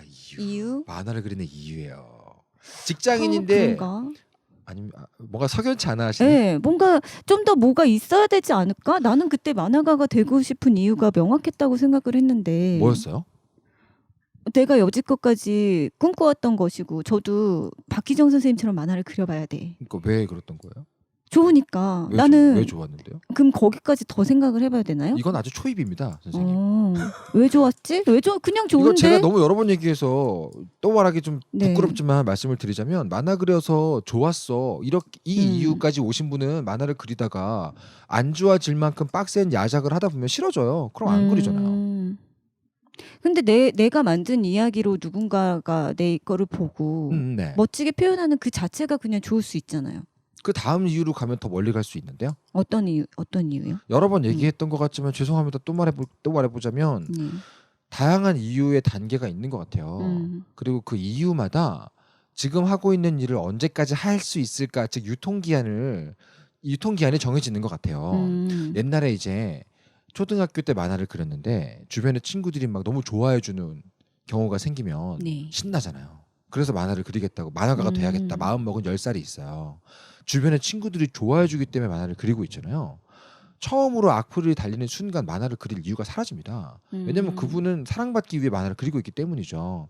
근데 운이 좋게도 그 단계를 넘어서서 내가 잘하기 때문에 그리는 단계까지 갔다고 칠게요. 그 이분은 진짜 천재 만나갖고 내가 못 그린다는 느낌이 들면 만화 안 그리고 싶어지거든요. 그쵸. 근데 그 다음 단계로 넘어갔다고 칠게요. 다행히 인정을 해서 스스로 인정해서 만화를 그리니까 돈이 벌린다고 생각해서 만화를 그리는 사람이 되잖아요. 가장 오래 갑니다. 근데 10년이 지났는데 고려가 그대로다. 그때 만화를 그린 이유가 끝나겠죠. 즉 계속해서 뒤로 갈수록 만화를 그리게 만드는 힘이 더 구체화되고 단단해지는 것 같아요. 그 이유를 어디까지 찾았느냐가 많은 걸 결정하더라고요. 근데 제가 드리고 싶은 말씀은 뭐냐면 그런 이유에 있어서 내가 나 자신만을 위한 만화를 그리려고 노력하면 그러니까 나는 이렇게 부족하니까 더 노력을 해야 되는데 라는 것은 사실 아니 뭐 잘 그리고 싶으신 거잖아요. 그러니까 지금. 잘 그리고 싶은 마음은 이해는 되는데 그게 네네네네. 어떤 본인의 창작에 해가 될 수도 있다라는 생각은 들어서 그쵸. 네, 저희 그러니까 언제나 지금 그 말씀하셨듯이 내가 만화를 그려서 누군가가 즐거워했어. 그리고 내가 만화를 그린 것이 어디에 올려져서 돈을 받았어. 그러니까 네. 아주 적은 액수라도. 네. 네, 뭐 이런 식의 것들이 하나의 이렇게 한 번씩 넘어가는 계기는 될 수 있을 것 같은데 네네. 여기 모르겠네요. 뭔가 근데- 석연치 않아 하시는 게 참 재밌는데요. 네. 근데 네. 저는 뭘까라는 생각을 되게 많이 하거든요. 네. 뭘까? 근데 저는 항상 그때마다 제가 백으로 세워놨던 그러니까 내가 기댈 곳이 있었다라는 것이 안 되게 좋았군요. 저를 채찍질하지 못했다라는 생각이 항상 들기는 해요. 이제 그 생각을 네. 그 생각을 많이 한 거예요. 뭐 어떤 사람은 캐릭터가 뭐 이런 캐릭터라서 배수의 진을 쳐야지 할 수 있고 어떤 사람은 다른 캐릭터니까 배수의 진을 안 치는 게 좋고 이런 식으로 생각하기 싫었던 것 같고요. 저는 네. 이런 거였죠. 내가 지금 이 만화가가 돼야 되는 이유를 좀 납득 가능하고 구체적인 지점까지 발견을 했으면 지금 있는 미들 구석을 도구를 쓸 수가 있는데 진짜로 왜 해야 되는지 모르는데 좋아했기 때문에 그냥 밀고 왔다면 안심시켜주는 백은 독이 될 수도 있겠죠. 전 거기서 막 이해가 안 되는 거죠. 그러니까 네. 내가 원해서 하고 싶은 거를 하는데 거기에 무슨 또 다른 이유가 그러니까 여지껏 알았어요. 좋아한다고 말씀하셨죠. 근데 여기에서 만화만 계속 좋아하진 않으셨을 거 아니에요. 다른 거 그쵸, 좋아하는 그쵸. 거 많았잖아요. 근데 왜 만화였어요? 좋으니까요. 더 좋으니까요. 더 좋으니까요. 네. 그럼 싫어지는 순간은 없었어요? 없었어요. 진짜로? 네. 작업할 때 안 힘들었어요? 힘들었죠. 힘들어도 좋았어요? 힘들어도 좋았죠. 왜 좋냐는 질문을 받으면 답이 음. 절대 안 나와요. 왜 좋냐? 왜 좋은지 사람마다 이유가 있는데 네. 못 찾았다는 느낌은 안 드세요? 아, 그럴 수도 있겠구나. 아니 저는 공격적인 질문이 절대 아니고 네. 제가 그 기간을 많이 가져갔는데 제 생각은 이래요. 답을 어떻게든 내는 게 본능이잖아요. 근데 저는 사실 왜 더 좋은가 보다 아. 왜 나는 더 할 수 없지라는 생각을 더 많이 했던 것 같아요. 제 말과 같은 것 같은데요. 제가 이렇게 설명을 해볼게요. 네. 자, 재밌습니다. 제가 홍란진 선생님하고 이렇게 의견이 갈리는 경우가 많지는 않은데 네. 재밌어서 지금 해볼게요. 원시대 때부터 좀 생각을 해보면 어떤 문제가 어떤 모르겠는 게 생겼을 때 답을 빨리 내는 쪽이 더 생존을 잘합니다. 예. 고민을 계속 가져가면 보통 죽어요. 진화심리학적으로. 그래서 인간의 본능에는 고민을 길게 가져가는 것을 고통스러워하는 게 들어가 있어요. 빨리 결정 내리고 답을 내리고 싶어지는 게 본능입니다. 그 이해 가시죠 좀? 그잖아요. 풀리지 않는 고민이 있으면 괴롭잖아요. 그 증거죠. 그래서 보통 어떤 거에 대해서 내가 결정을 내리고 답을 내리는 건 빨라요.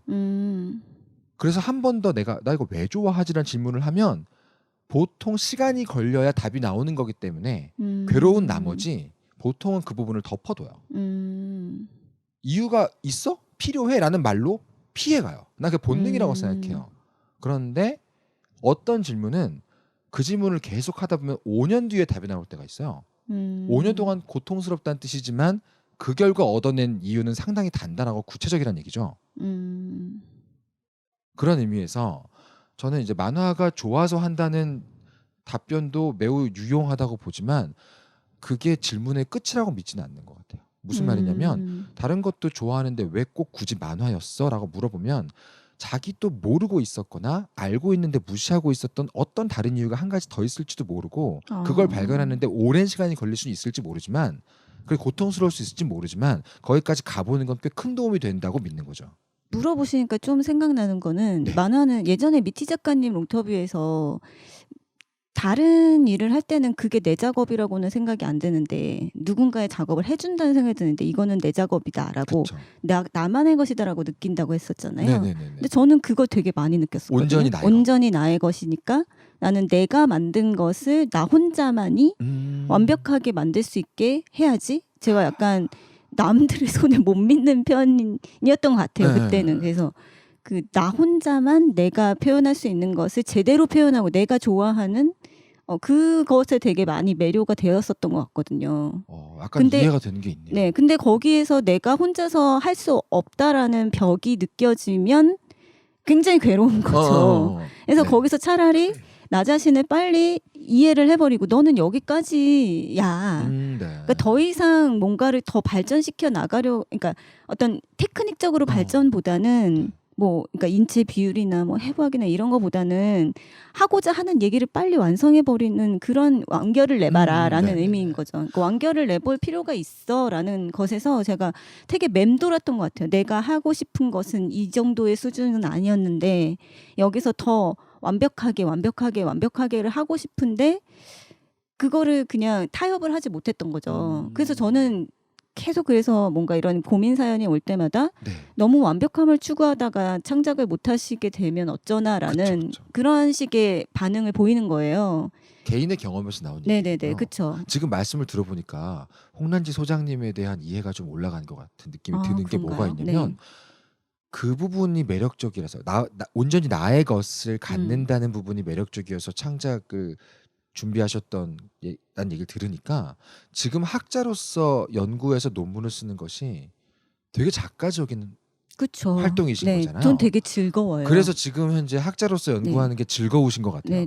그 부분이 중요했던 것이 아닐까. 맞아요. 만화냐 아니냐보다 또 더 중요했던 건 온전히 나만의 것을 내가 만들어내느냐 아니냐의 문제인 것 같고. 그것도 중요하고 그나마 만화에서는 너무 내가 못난 점이 확 드러나는 게 예전에는 제가 또 아까 얘기했듯이 재능으로 왔다고 했잖아요. 근데 거기서 내가 남들보다 더 많은 노력을 하는 순간 나의 정체성이 깨져버려요. 근데 약간 저는 어릴 때부터 그런 그림의 재능 같은 것들을 좀 제가 막 든든한 백처럼 생각하면서 왔기 때문에 거기에서는 이제는 나는 내가 아니어버린다는 생각이 드니까 되게 막 혼란스러운 거죠. 난 여기까지는 못해. 원하는 건 여기까지야. 근데 난 여기까지밖에 안 되는 사람이었나? 라는 것을 인정하기가 싫은 거죠. 그러니까 이게 그래서 재능이 끝까지 못 가게 하는데 굉장히 많은 발목을 잡을 수 있다라는 생각이 들어요. 너무 공감합니다. 재능은 너무나 매력적인 현관문이라서 전부 그쪽으로 들어가는데요. 마지막 순간에 끝판왕 보스가 바로 그 재능이에요. 진짜 아이러니하지 않습니까, 여러분? 아이러니예요. 나를 이 길로 이끌었던 게 나의 재능인데 마지막 보스가 그 재능이에요. 거기에 걸려서 결국 못 들어가는 사람이 많습니다. 저는 저도 그래서 늘 저는 되게 머릿속에서 저도 많이 생각을 하는 사람인 편이라고 생각하는데 생각을 할 때마다 사람의 재능은 애초부터 타고난 게 재능이라고 보는 게 아니라 내가 끝까지 열심히 할 수 있는 것이 재능이 아닐까라는 생각을 굉장히 많이 해요. 그렇죠. 그러니까 타고난 것이 뭐 맛 감별사야. 근데 나는 그것보다는 뭔가 맛에 대한 것을 풀어내는 글 쓰는 작업은 오래 할 수 있을 것 같아. 그러니까 약간 그런 식의 그런 내가 더 오래 할 수 있는 게 재능이 아닐까? 가끔 그런 욕은 먹은 적 있어요. 제가 이 얘기를 했더니 그 이유를 찾기 위해 스스로에게 집요하게 물어보는 재능을 갖고 태어났구나 너는. 저한테 누가 그러더라고요. 다들 근데 이유 묻다 마는데 너는 계속 물어보는 재능을 타고 문제에 대한 답을 빨리 내리시는 데는 탁월하신 것 같아요. 아니죠. 답을 안 내리고 유보하는 걸 견디는 재능이죠. 당장 답을 안 내리고 계속 가져가는 거예요. 그러니까 그게 끈기 그리고 얼마나 더 좋아하는가. 그러니까 그런 것들을 잘 컨트롤하실 수 있는 거죠. 말씀을 들어보니까 저는 그 그림이나 테크닉적인 면에 있어서 그 끝판왕에 해당하는 진짜 천재들을 너무 초반에 만나갖고 정표현 때문에 신인 작가 때 같이 지냈던 작가들이 다 천재였다고 말씀 많이 드렸죠. 뭔가 그 이해가 덕에. 되네요. 정필원 작가님 얘기하시니. 그 덕에 저는 이제 그 초입에 문턱에서 끝판왕한테 당하고 만신창이가 된 상태로 끝까지 걸어간 거죠. 아무튼 김잔디님의 사연 때문에 상당히 저희가 너무 제가 계속 왜요?라는 아니, 너무, 그런가요? 라는 너무 좋았습니다. 죄송합니다. 너무 길어졌네요. 저는 홍 소장님이 저에게 이런 질문을 하는 게 매우 즐겁네요. 그렇군요. 다행이네요. 하지만 너무 길어졌네. 아니 안 길어졌어요. 별로. 아무튼 김잔디님 지금 왠지 김잔디님 옆에 세워놓고 우리끼리 얘기한 느낌이 들어서 죄송한데 죄송해요. 저희 팟캐스트를 이렇게 재미나게 들어주셔가지고 진심으로 감사드리고 제가 데뷔한 게 29, 8 이때거든요. 그래서 이런 생각이 들어요. 야 여기만큼 나이랑 무관한 업계가 또 있을까. 맞아요. 진짜 재밌는 거 혹은 그럴싸한 거 그리면 뭐 몇 살인지 안 물어봅니다. 진짜 안 물어봐요. 그분이 인간 종족이 아니었을 수도 있는데 그냥 데뷔가 돼요. 현생 인류가 아니어도 재밌는 만화를 그리면 된다는 사실. 그리고 작가가 되는 방법이 되게 여러 가지인데 내가 원하는 퀄리티를 내서 데뷔하는 방법도 있지만 내가 할 수 있는 거를 해서 어떻게 작가가 될 수 있지를 살펴보는 것도 데뷔의 방법이라고 생각하거든요. 저는 그쪽으로 갔죠. 근데 그거를 생각을 해보셔도 저는 되게 좋을 것 같다는 생각이 듭니다. 그 말을 쉽게 풀었으면 이건가요? 못 그린 대로 일단 그려보아라. 할 수 있는 것을. 할 수 있는 것을 해보아라. 인체가 삐꾸라도 됩니다. 그럼요. 그거 뭐라 안 해요. 뭐라 하는 사람이 있겠다만 괜찮아요. 근데 그 본인이 할 수 있는 한도 내에서 창작을 해서 이것을 본인의 얘기와 얼만큼 잘 전달할 수 있을까에 초점을 맞춘다면 그리고 이것을 보아줄 독자들은 어디에 있지를 또 살펴보신다면 작가로 데뷔하실 수 있잖아요. 나 이분 사연을 자꾸 얘기하는 것 같아서 너무 길어져서 죄송하지만 만화를 연습하는 제일 빠른 방법. 이분이 지금 다니고 있는 학원에 대한 디스가 절대 아닙니다. 오해하지 마세요. 다 자기 나름대로 방식을 갖고 가르치실 테니까. 근데 저가 믿고 있는 건 이겁니다. 만화를 배우는 가장 빠른 방법은 만화를 그리는 겁니다. 그 만화를 이루고 있는 성분 하나하나를 연습하는 게 아니고요. 맞아요. 만화를 많이 그리면 그 결과 인체가 좋아지는 거지 인체를 연습해서 만화를 그리는 게 아니라고 믿어요. 그래서 처음에 그린 만화가 그림도 엉망이고 연출도 엉망인 거죠. 근데 만화로 연습해야 만화를 잘 그려요. 만약에 맞아요. 콘티 공부하고 크로키 뭐 해부학하고 이렇게 해서 하잖아요. 그러면 해부학에 좋은 재미없는 만화가 나오고요. 대사가 좋은 재미없는 만화가 나오고요. 맞아요. 비율이 좋은 재미없는 만화가 나옵니다. 반대로 가는 게 제일 좋아요. 그러니까 못 그리더라도 만화를 그리시는 게 도움이 된다는 말씀을 드리면서 오늘의 반가워 활동 김잔디님 사연을 끝으로 정리를 할까 합니다. 저희 녹음 시작한 지 이 팟캐스트 시작한 지 1년 반 정도가 지났는데 저하고 홍 소장님의 의견이 이렇게 정면으로 어긋난 적이 처음인 거 아세요? 그래요? 네, 처음입니다. 보통은 맞춰주시거나 제가 맞추거나 하는데 오늘 매우 즐거웠던 그렇구나. 되게 괴로워하시는 것 같아요. 괴로우시군요. 뭐하러 내가 거기서 말꼬리를 잡았지라는 생각이 드네요. 너무 즐거웠습니다. 지적인 대화를 나눴네요. 자, 오늘의 방과 활동 정리를 하고 네. 여러분들이 가장 기다리시던 만화요정 홍블리의 만화방해 연구소 시작하겠습니다.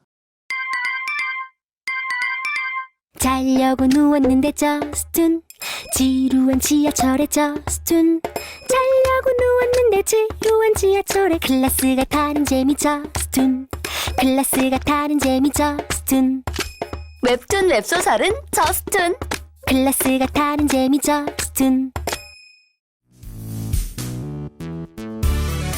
홍 박사의 만화방미 연구소. 만방연이 시작되기 전에 네. 저희가 잠시 녹음을 끊고 홍란희 선생님과 깊은 대화를 나눠보았는데요. 아주 긴 대화를 나눴습니다. 제가 느낀 바가 뭐냐면 방금 전에 김잔디님의 사연에 네. 제가 강하게 어필했던 그 이유라는 것이 네. 어떤 사람에게는 적절하지 않을 수도 있다는 느낌이 딱 왔어요. 어떤 캐릭터에게는 예를 들면 그 게임을 할 때 내가 캐릭터를 전사를 골랐어요. 네. 그래서 HP를 겁나 막 키워요. 음. 근데 만약에 내가 법사였다면 HP가 뭐예요? 생명력, 아. 몸으로 버티는 거. 버티는 힘. 근데 만약에 내가 처음에 고른 캐릭터가 마법사였어요. 그럼 이쪽은 지혜를 막 키워야 되거든요. MP를 그러게요. 그러니까 이게 내가 애초에 저도 어쩌면 저와 비슷한 캐릭터를 고른 사람에게만 의미 있는 조언을 반복하고 있는 것 같다는 느낌이 들었어요. 방금 홍 소장님이 말씀하셨던 거 있잖아요. 네. 나의 마음을 약하게 만들 정도로 안정감을 주는 어떤 버팀목이 오히려 독이 될 수도 있다. 네. 이것도 한번 고려를 해보시는 게 좋을 것 같아요. 네. 물론 제가 언제나 직업부터 관두지 마세요 이 얘기를 하고 있지만 아니, 직업부터 관두는 건 안 좋긴 합니다. 안 좋긴 네. 합니다만 너무 그것만을 믿고 있으면 확실히 독이 되는 시점도 오겠네요. 네. 그러니까 만약에 끈기가 나는 좀 부족하다. 나는 빨리 단기적인 성과가 나오는 게 좋은 타입이다. 그래야지만 나를 발전시킬 수 있다라고 하시면 뭔가 바로 나오지 않는 이유에 대해서 질문을 하는 것도 좋지만 일단은 그때그때 내가 만족할 수 있을 만한 선택을 하시면서 버텨보시는 것도 좋을 것 같아요. 맞는 것 같습니다. 저희 둘이 나눴던 대화를 그대로 녹음에 수록했으면 좋았을 텐데 너무 길어진다고 걱정하셔서 덜어냈지만 네. 결론은 이렇습니다.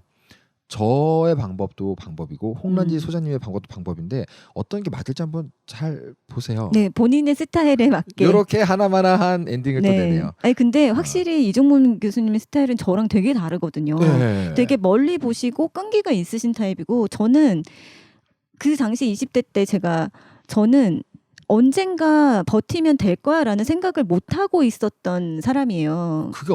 그런 분들도 많이 있고요. 네. 그러니까 그냥 지금 한 30 중반쯤 와서부터야 버티면 되는 걸 수도 있어. 모든 내가 원하는 것들이 어떻게 생각해 보면 버티면 되는 거일 수도 있어라는 생각이 그제서야 들었거든요. 근데 그때는 20대 때는 제가 그런 생각을 못 했어요. 그냥 너무 멀어 보이니까 안 할래.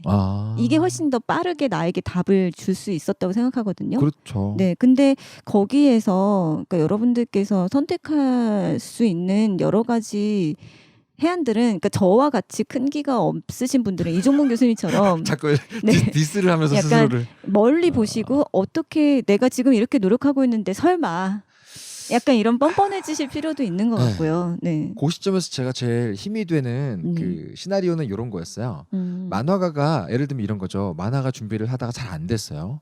다니던 직장을 계속 다닙니다. 근데 이때 제일 최악의 상황은 그 노력하는 기간에 질려서 나의 삶에서 만화가 완전히 날아가 버린 케이스가 제일 슬프고요. 좀 제일 괜찮은 케이스는 바로 데뷔가 되는 거죠. 네. 그 중간에 나쁘지 않은 케이스가 또 있어요. 안 되는 것 같아. 그리고 데뷔를 포기했어요. 네. 그리고 직장을 다닙니다. 네. 그러면서 여전히 만화가 좋아가지고 덕질도 하고 만화책 사고 끄적끄적 거려요.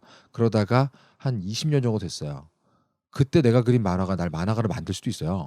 그렇죠. 그게 언제냐는 본인이 모를 뿐인데 맞아요. 그거 네. 나쁘지 않은 케이스입니다. 그거 진짜 괜찮은 케이스입니다. 네, 그래서 네. 보험 들고 적금 붓고 한 20년 살고 집도 있는데 갑자기 지금까지 살면서 겪었던 어떤 게 몽실몽실해가지고 옛날에 안 됐던 부분이 훅 넘어가 버리는 맞아요. 경우가 있어요. 그러면 늦은 데뷔일지 모르지만 만화가가 된 다음 죽습니다. 저희는 그 대표적인 작품을 어디서 보냐면 예를 들면 심야식당 뭐 이런 걸로 그쵸. 보고 있죠. 맞아요. 52살에 데뷔했습니다. 네네네. 선생님으로 살다가 뭐 이런 것들 보면 네. 저는 그것도 나쁘지 않은, 지금 당장 데뷔 준비하는 분들께 저주를 한다고 느끼시겠지만 그런 건 아니고 네. 부담을 좀 덜어놓고 하셔도 된다. 네. 뭐 이런 얘기.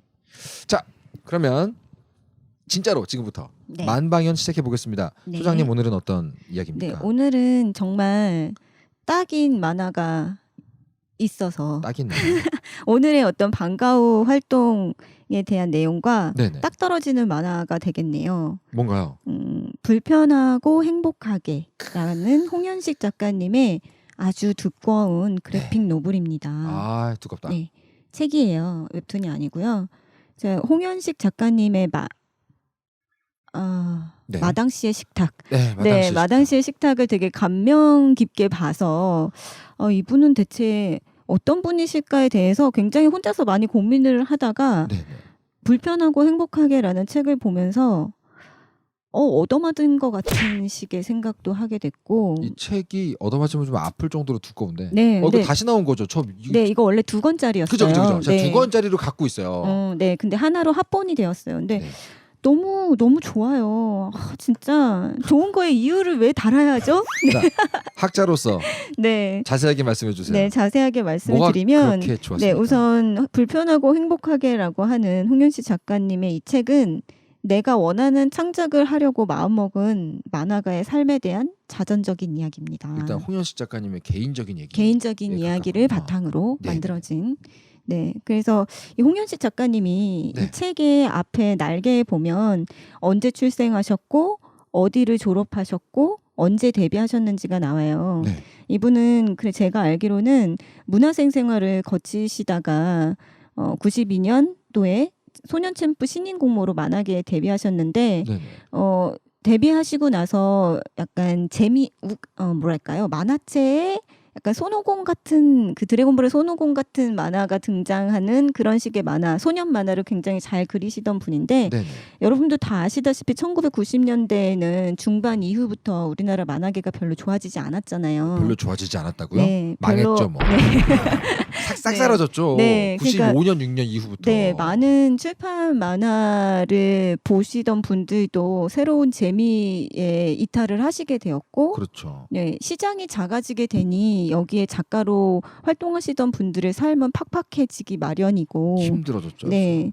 그런데 이 키오라라는 작품으로 2001년에 신인상을 받으세요. 무려 키오라? 9년 만에. 네. 오. 9년 만에 데뷔하신 지 9년 만에. 신인상을. 네. 그리고 나서 이분은 뭔가 출판 만화 시장도 이렇게 뭔가 안 좋아지고 그런데 내가 이렇게 긴 시간 동안 이제서야 신인상을 받았고 이건 네. 추측입니다. 네네네. 그런데 나는 좀 부족한 것 같은데 나는 앞으로 어떤 식의 작가의 삶을 살아야 하지라는 생각을 하셨던 것 같아요. 네네네. 그래서 뒤늦게 한국예술종합학교 영상원에 입학을 하세요. 영상원이요? 네. 그 수많은 거장 감독님을 배출한 네, 그리고 만화가들도 많이 계시죠. 봉준호 만화가분들도. 감독님이 거기 영상원의 애니메이션 학과니 애니메이션 전공이시니까 박수봉 작가님, 박수봉 작가님도 네, 있구나. 석정현 작가님, 뭐 네. 이런 분들이 아마 여기에 계시지. 여기를 출신이시죠. 네네네. 네.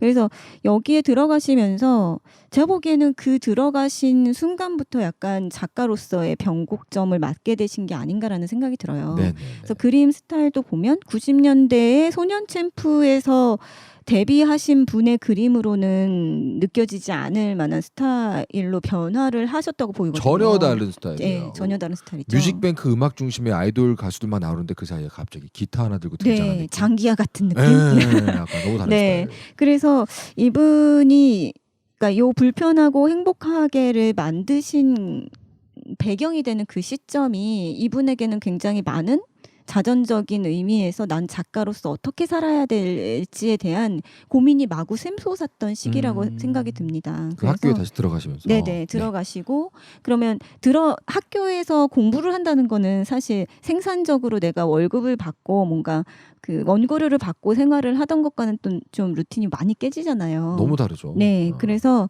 이분께서는 그 한예종에 들어가시게 되면서 나만의 내가 원하는 순수 내 창작의 작품을 만들고 싶다라고 하는 그 그 마음에 사로잡히셔서 네. 그러려면 어떻게 해야 되지라는 생각으로 학습 만화 일을 하시게 돼요. 일단 돈을 모으자. 그리고 학교를 휴학을 해보자. 네. 내가 원하는 창작을 하기 위해서. 네. 네, 그래서 내가 원하는 창작을 위해서 그 시작을 위한 발판으로 학습 만화를 하시게 되고, 네, 그리고 바로 이 나의 옆에 있는 아내는 일러스트레이터를 꿈꾸는 지망생이에요. 그래서 그 만화에 나오죠. 이것도. 네네네. 그래서 두 사람 모두 자신의 꿈을 위해서 당장의 편한 삶을 포기하게 되었죠. 네네네. 네.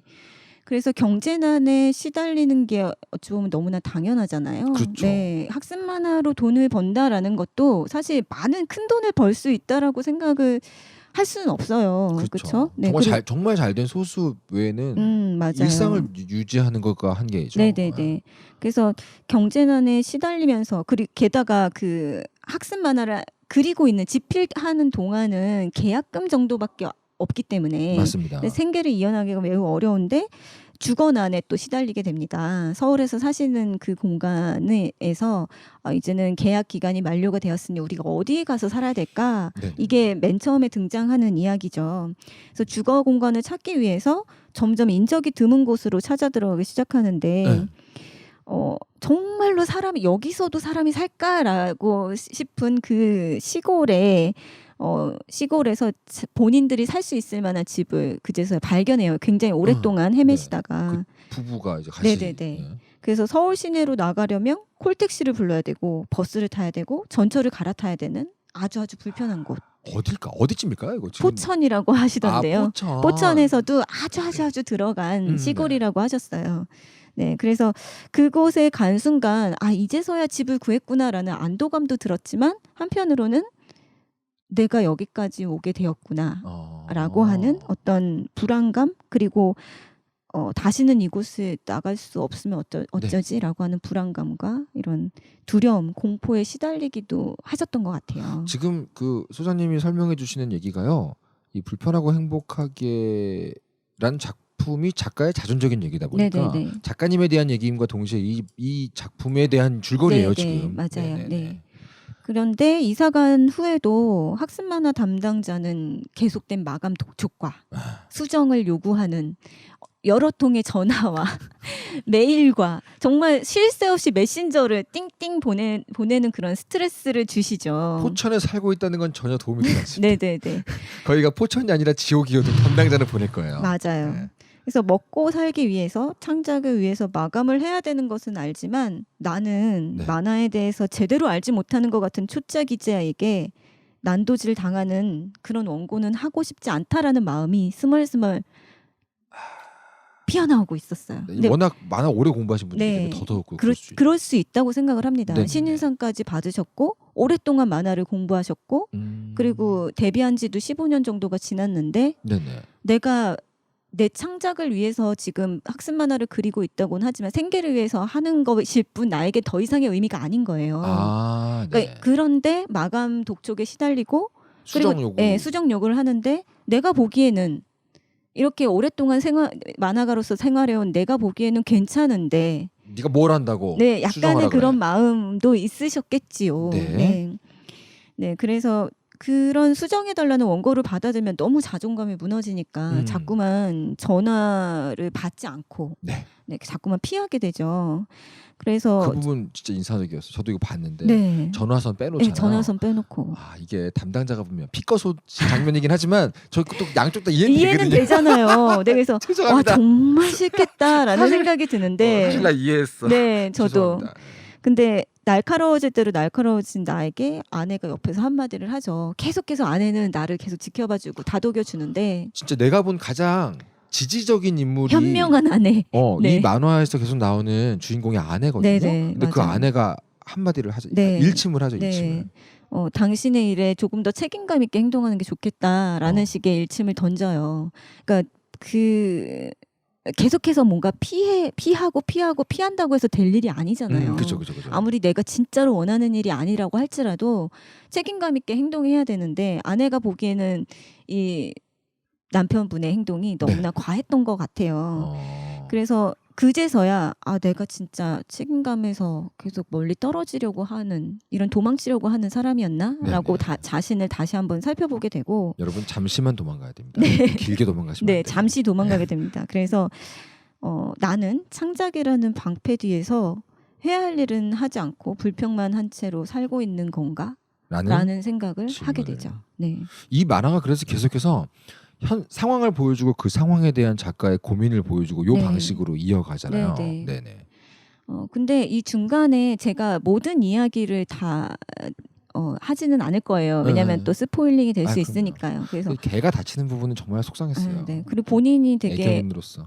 본인이 굉장히 고뇌에 차서 그 번민의 그 표현들이 저는 너무 인상적이어서 어떻게 이렇게 표현하지? 그러니까 저는 자전적인 그 이야기는 좀 뒤에.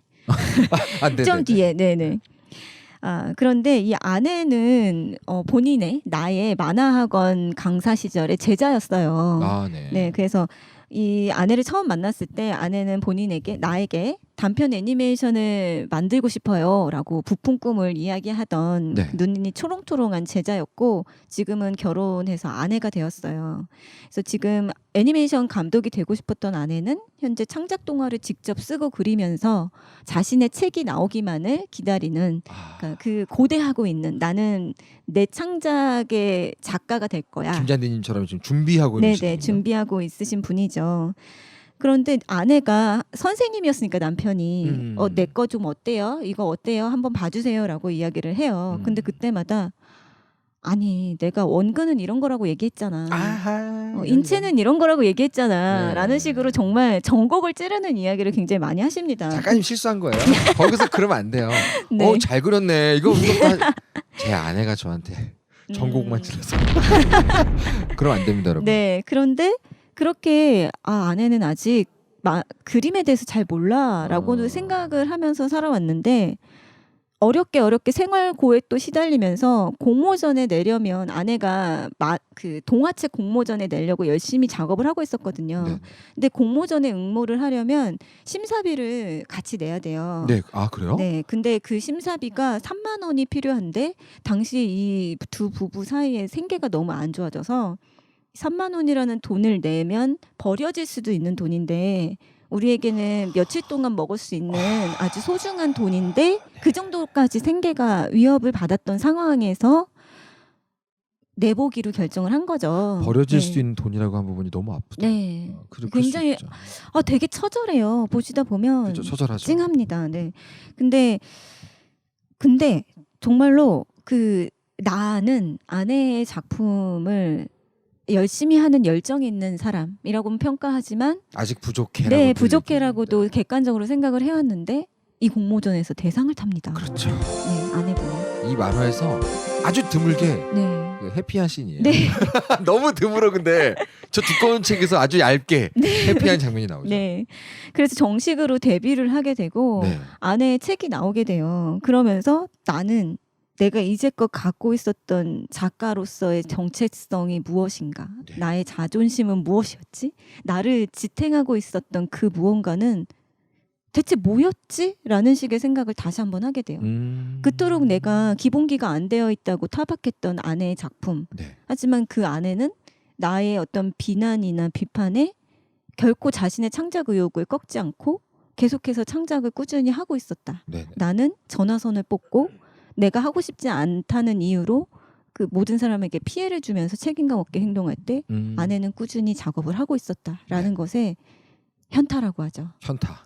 현타란 말만큼 어울리는 말이 없습니다. 그래서. 네. 그래서 나는 대체 이제껏 무엇을 하고 있었던 걸까라는 질문을 또 한번 던지게 되죠.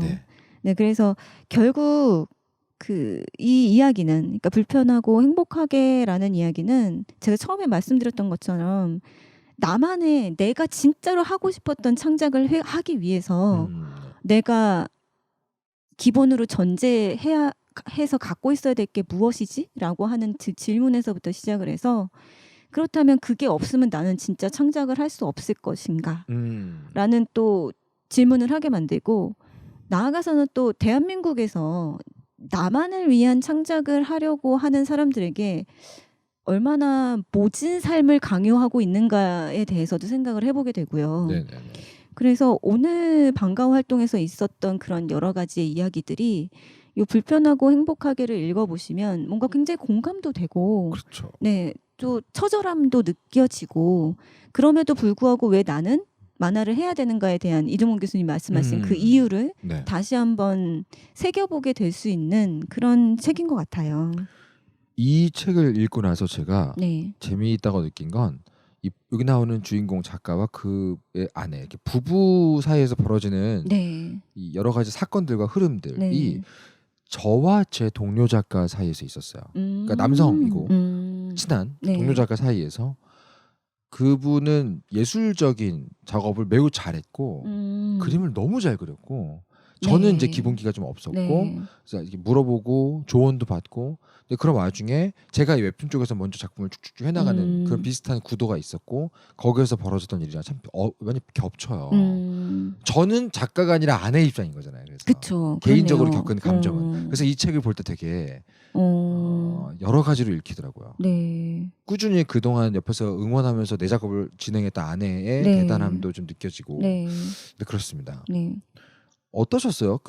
지금 설명해주신 줄거리와 이 작업의 의미, 이 책의 의미와 별개로 본인이 느꼈던 압도적인 경험은 주로 어디에 있었어요? 이 책에 대해서? 저는 내용적인 면에서 자전적인 이야기를 이렇게 객관적으로 살펴보면서 연출하기가 매우 어려울 텐데라고 하는 실무적인 입장, 연출, 표현 요 입장에서 되게 많은 감동을 느꼈어요. 사실 내용도 울림이 컸지만 그것을 그러니까 이미 몇 년 전에 겪은 이야기를 책으로 만드신 거예요. 그렇죠. 네, 근데 몇 년이 흘러서 그런지 그 당시에 나 자신에 대해서 굉장히 잘 관조하고 객관적인 모습으로 표현하고 있고 그리고 일상툰에서 가장 어려운 것이 나의 번뇌와 나의 생각들이 어떻게 지루하지 않게 그러면서 독자가 나의 이 고민들을 어떻게 잘 받아들일 수 있는 표현을 하지라는 점인데 거기서 완벽함을 보여준 작품이 아닌가라는 생각이 들어서 맞습니다. 일상툰도 어떻게 보면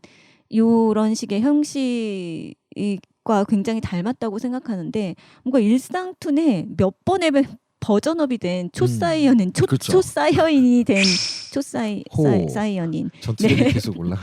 네 이런 식의 만화처럼 보였어요. 맞아요. 네. 약간 일상적인 얘기를 한다, 극화를 한다 이런 구분을 떠나서 네. 자전적인 이야기를 그린다고 하면 소장님이 보시기에 자전적 이야기의 생명은 어디에서 나온다고 보십니까? 저는 성찰 같아요. 성찰. 본인에 대한 성찰.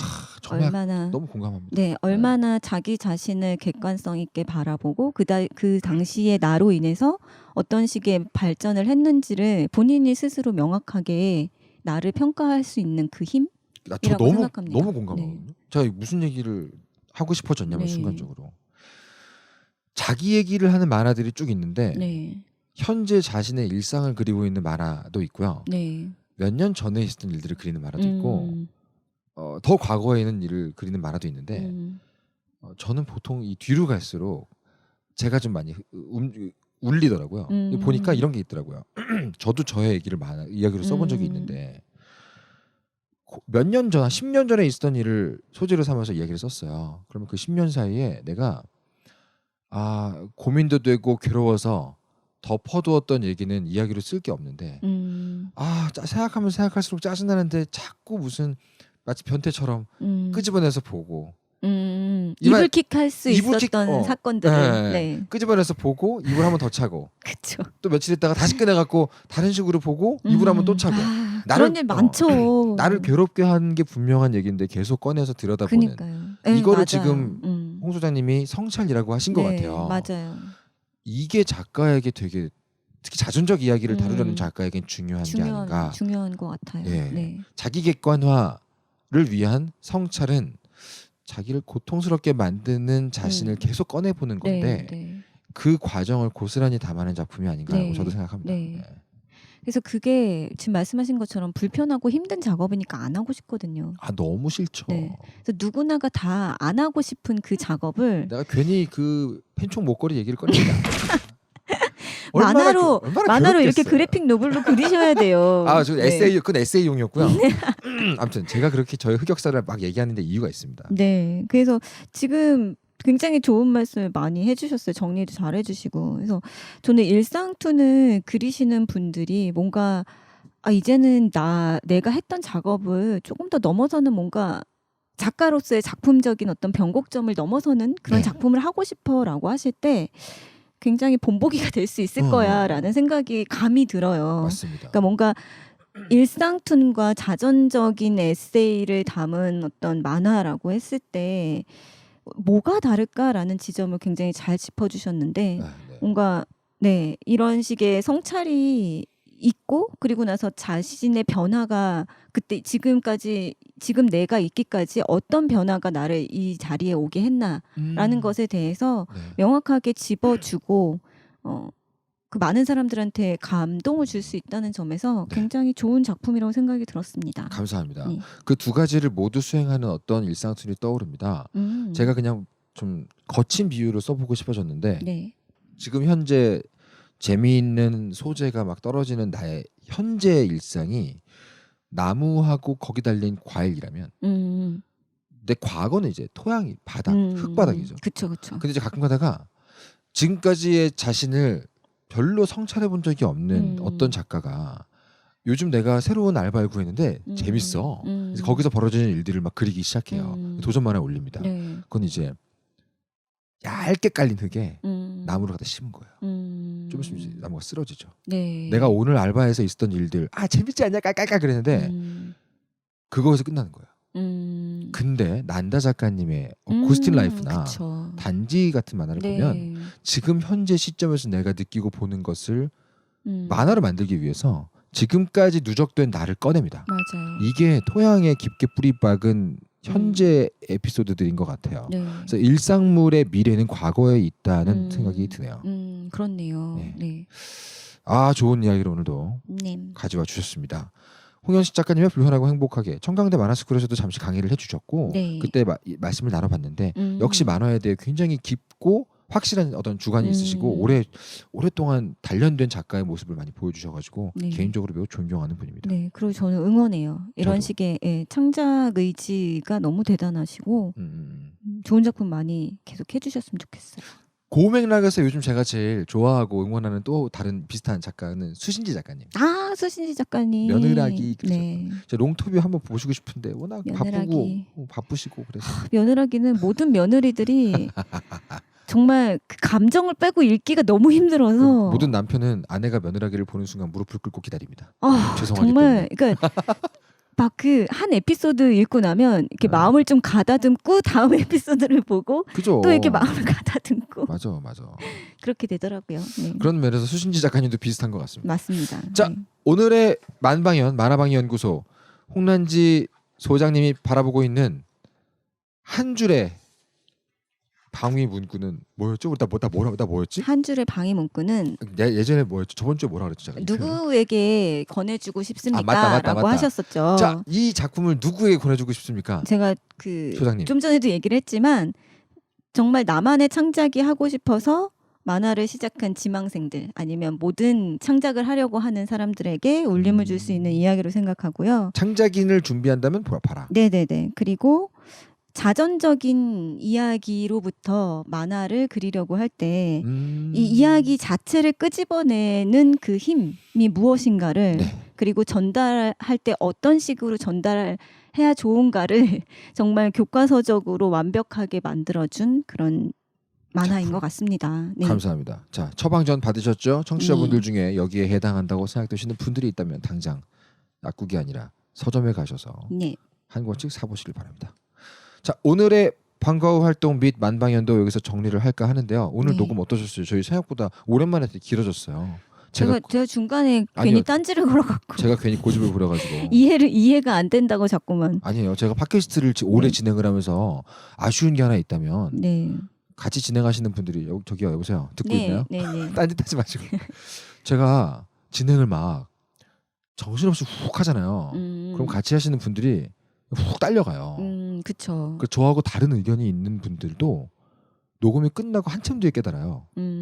그래서 예를 들면 팟캐스트계의 전설, 뭐 지적 대화를 위한 넓고 얕은 지식, 뭐 이런 걸 들어보면 진짜로 평화롭게 서로 의견이 다른 지점들을 막 더듬어 보거든요. 네. 그 과정 자체가 너무 매력적이었는데 제가 했던 뭐 부머 라디오, 웹툰 라디오, 어떤 교집합, 궁극의 플로 여기에서는 그런 경험을 많이 못했어요.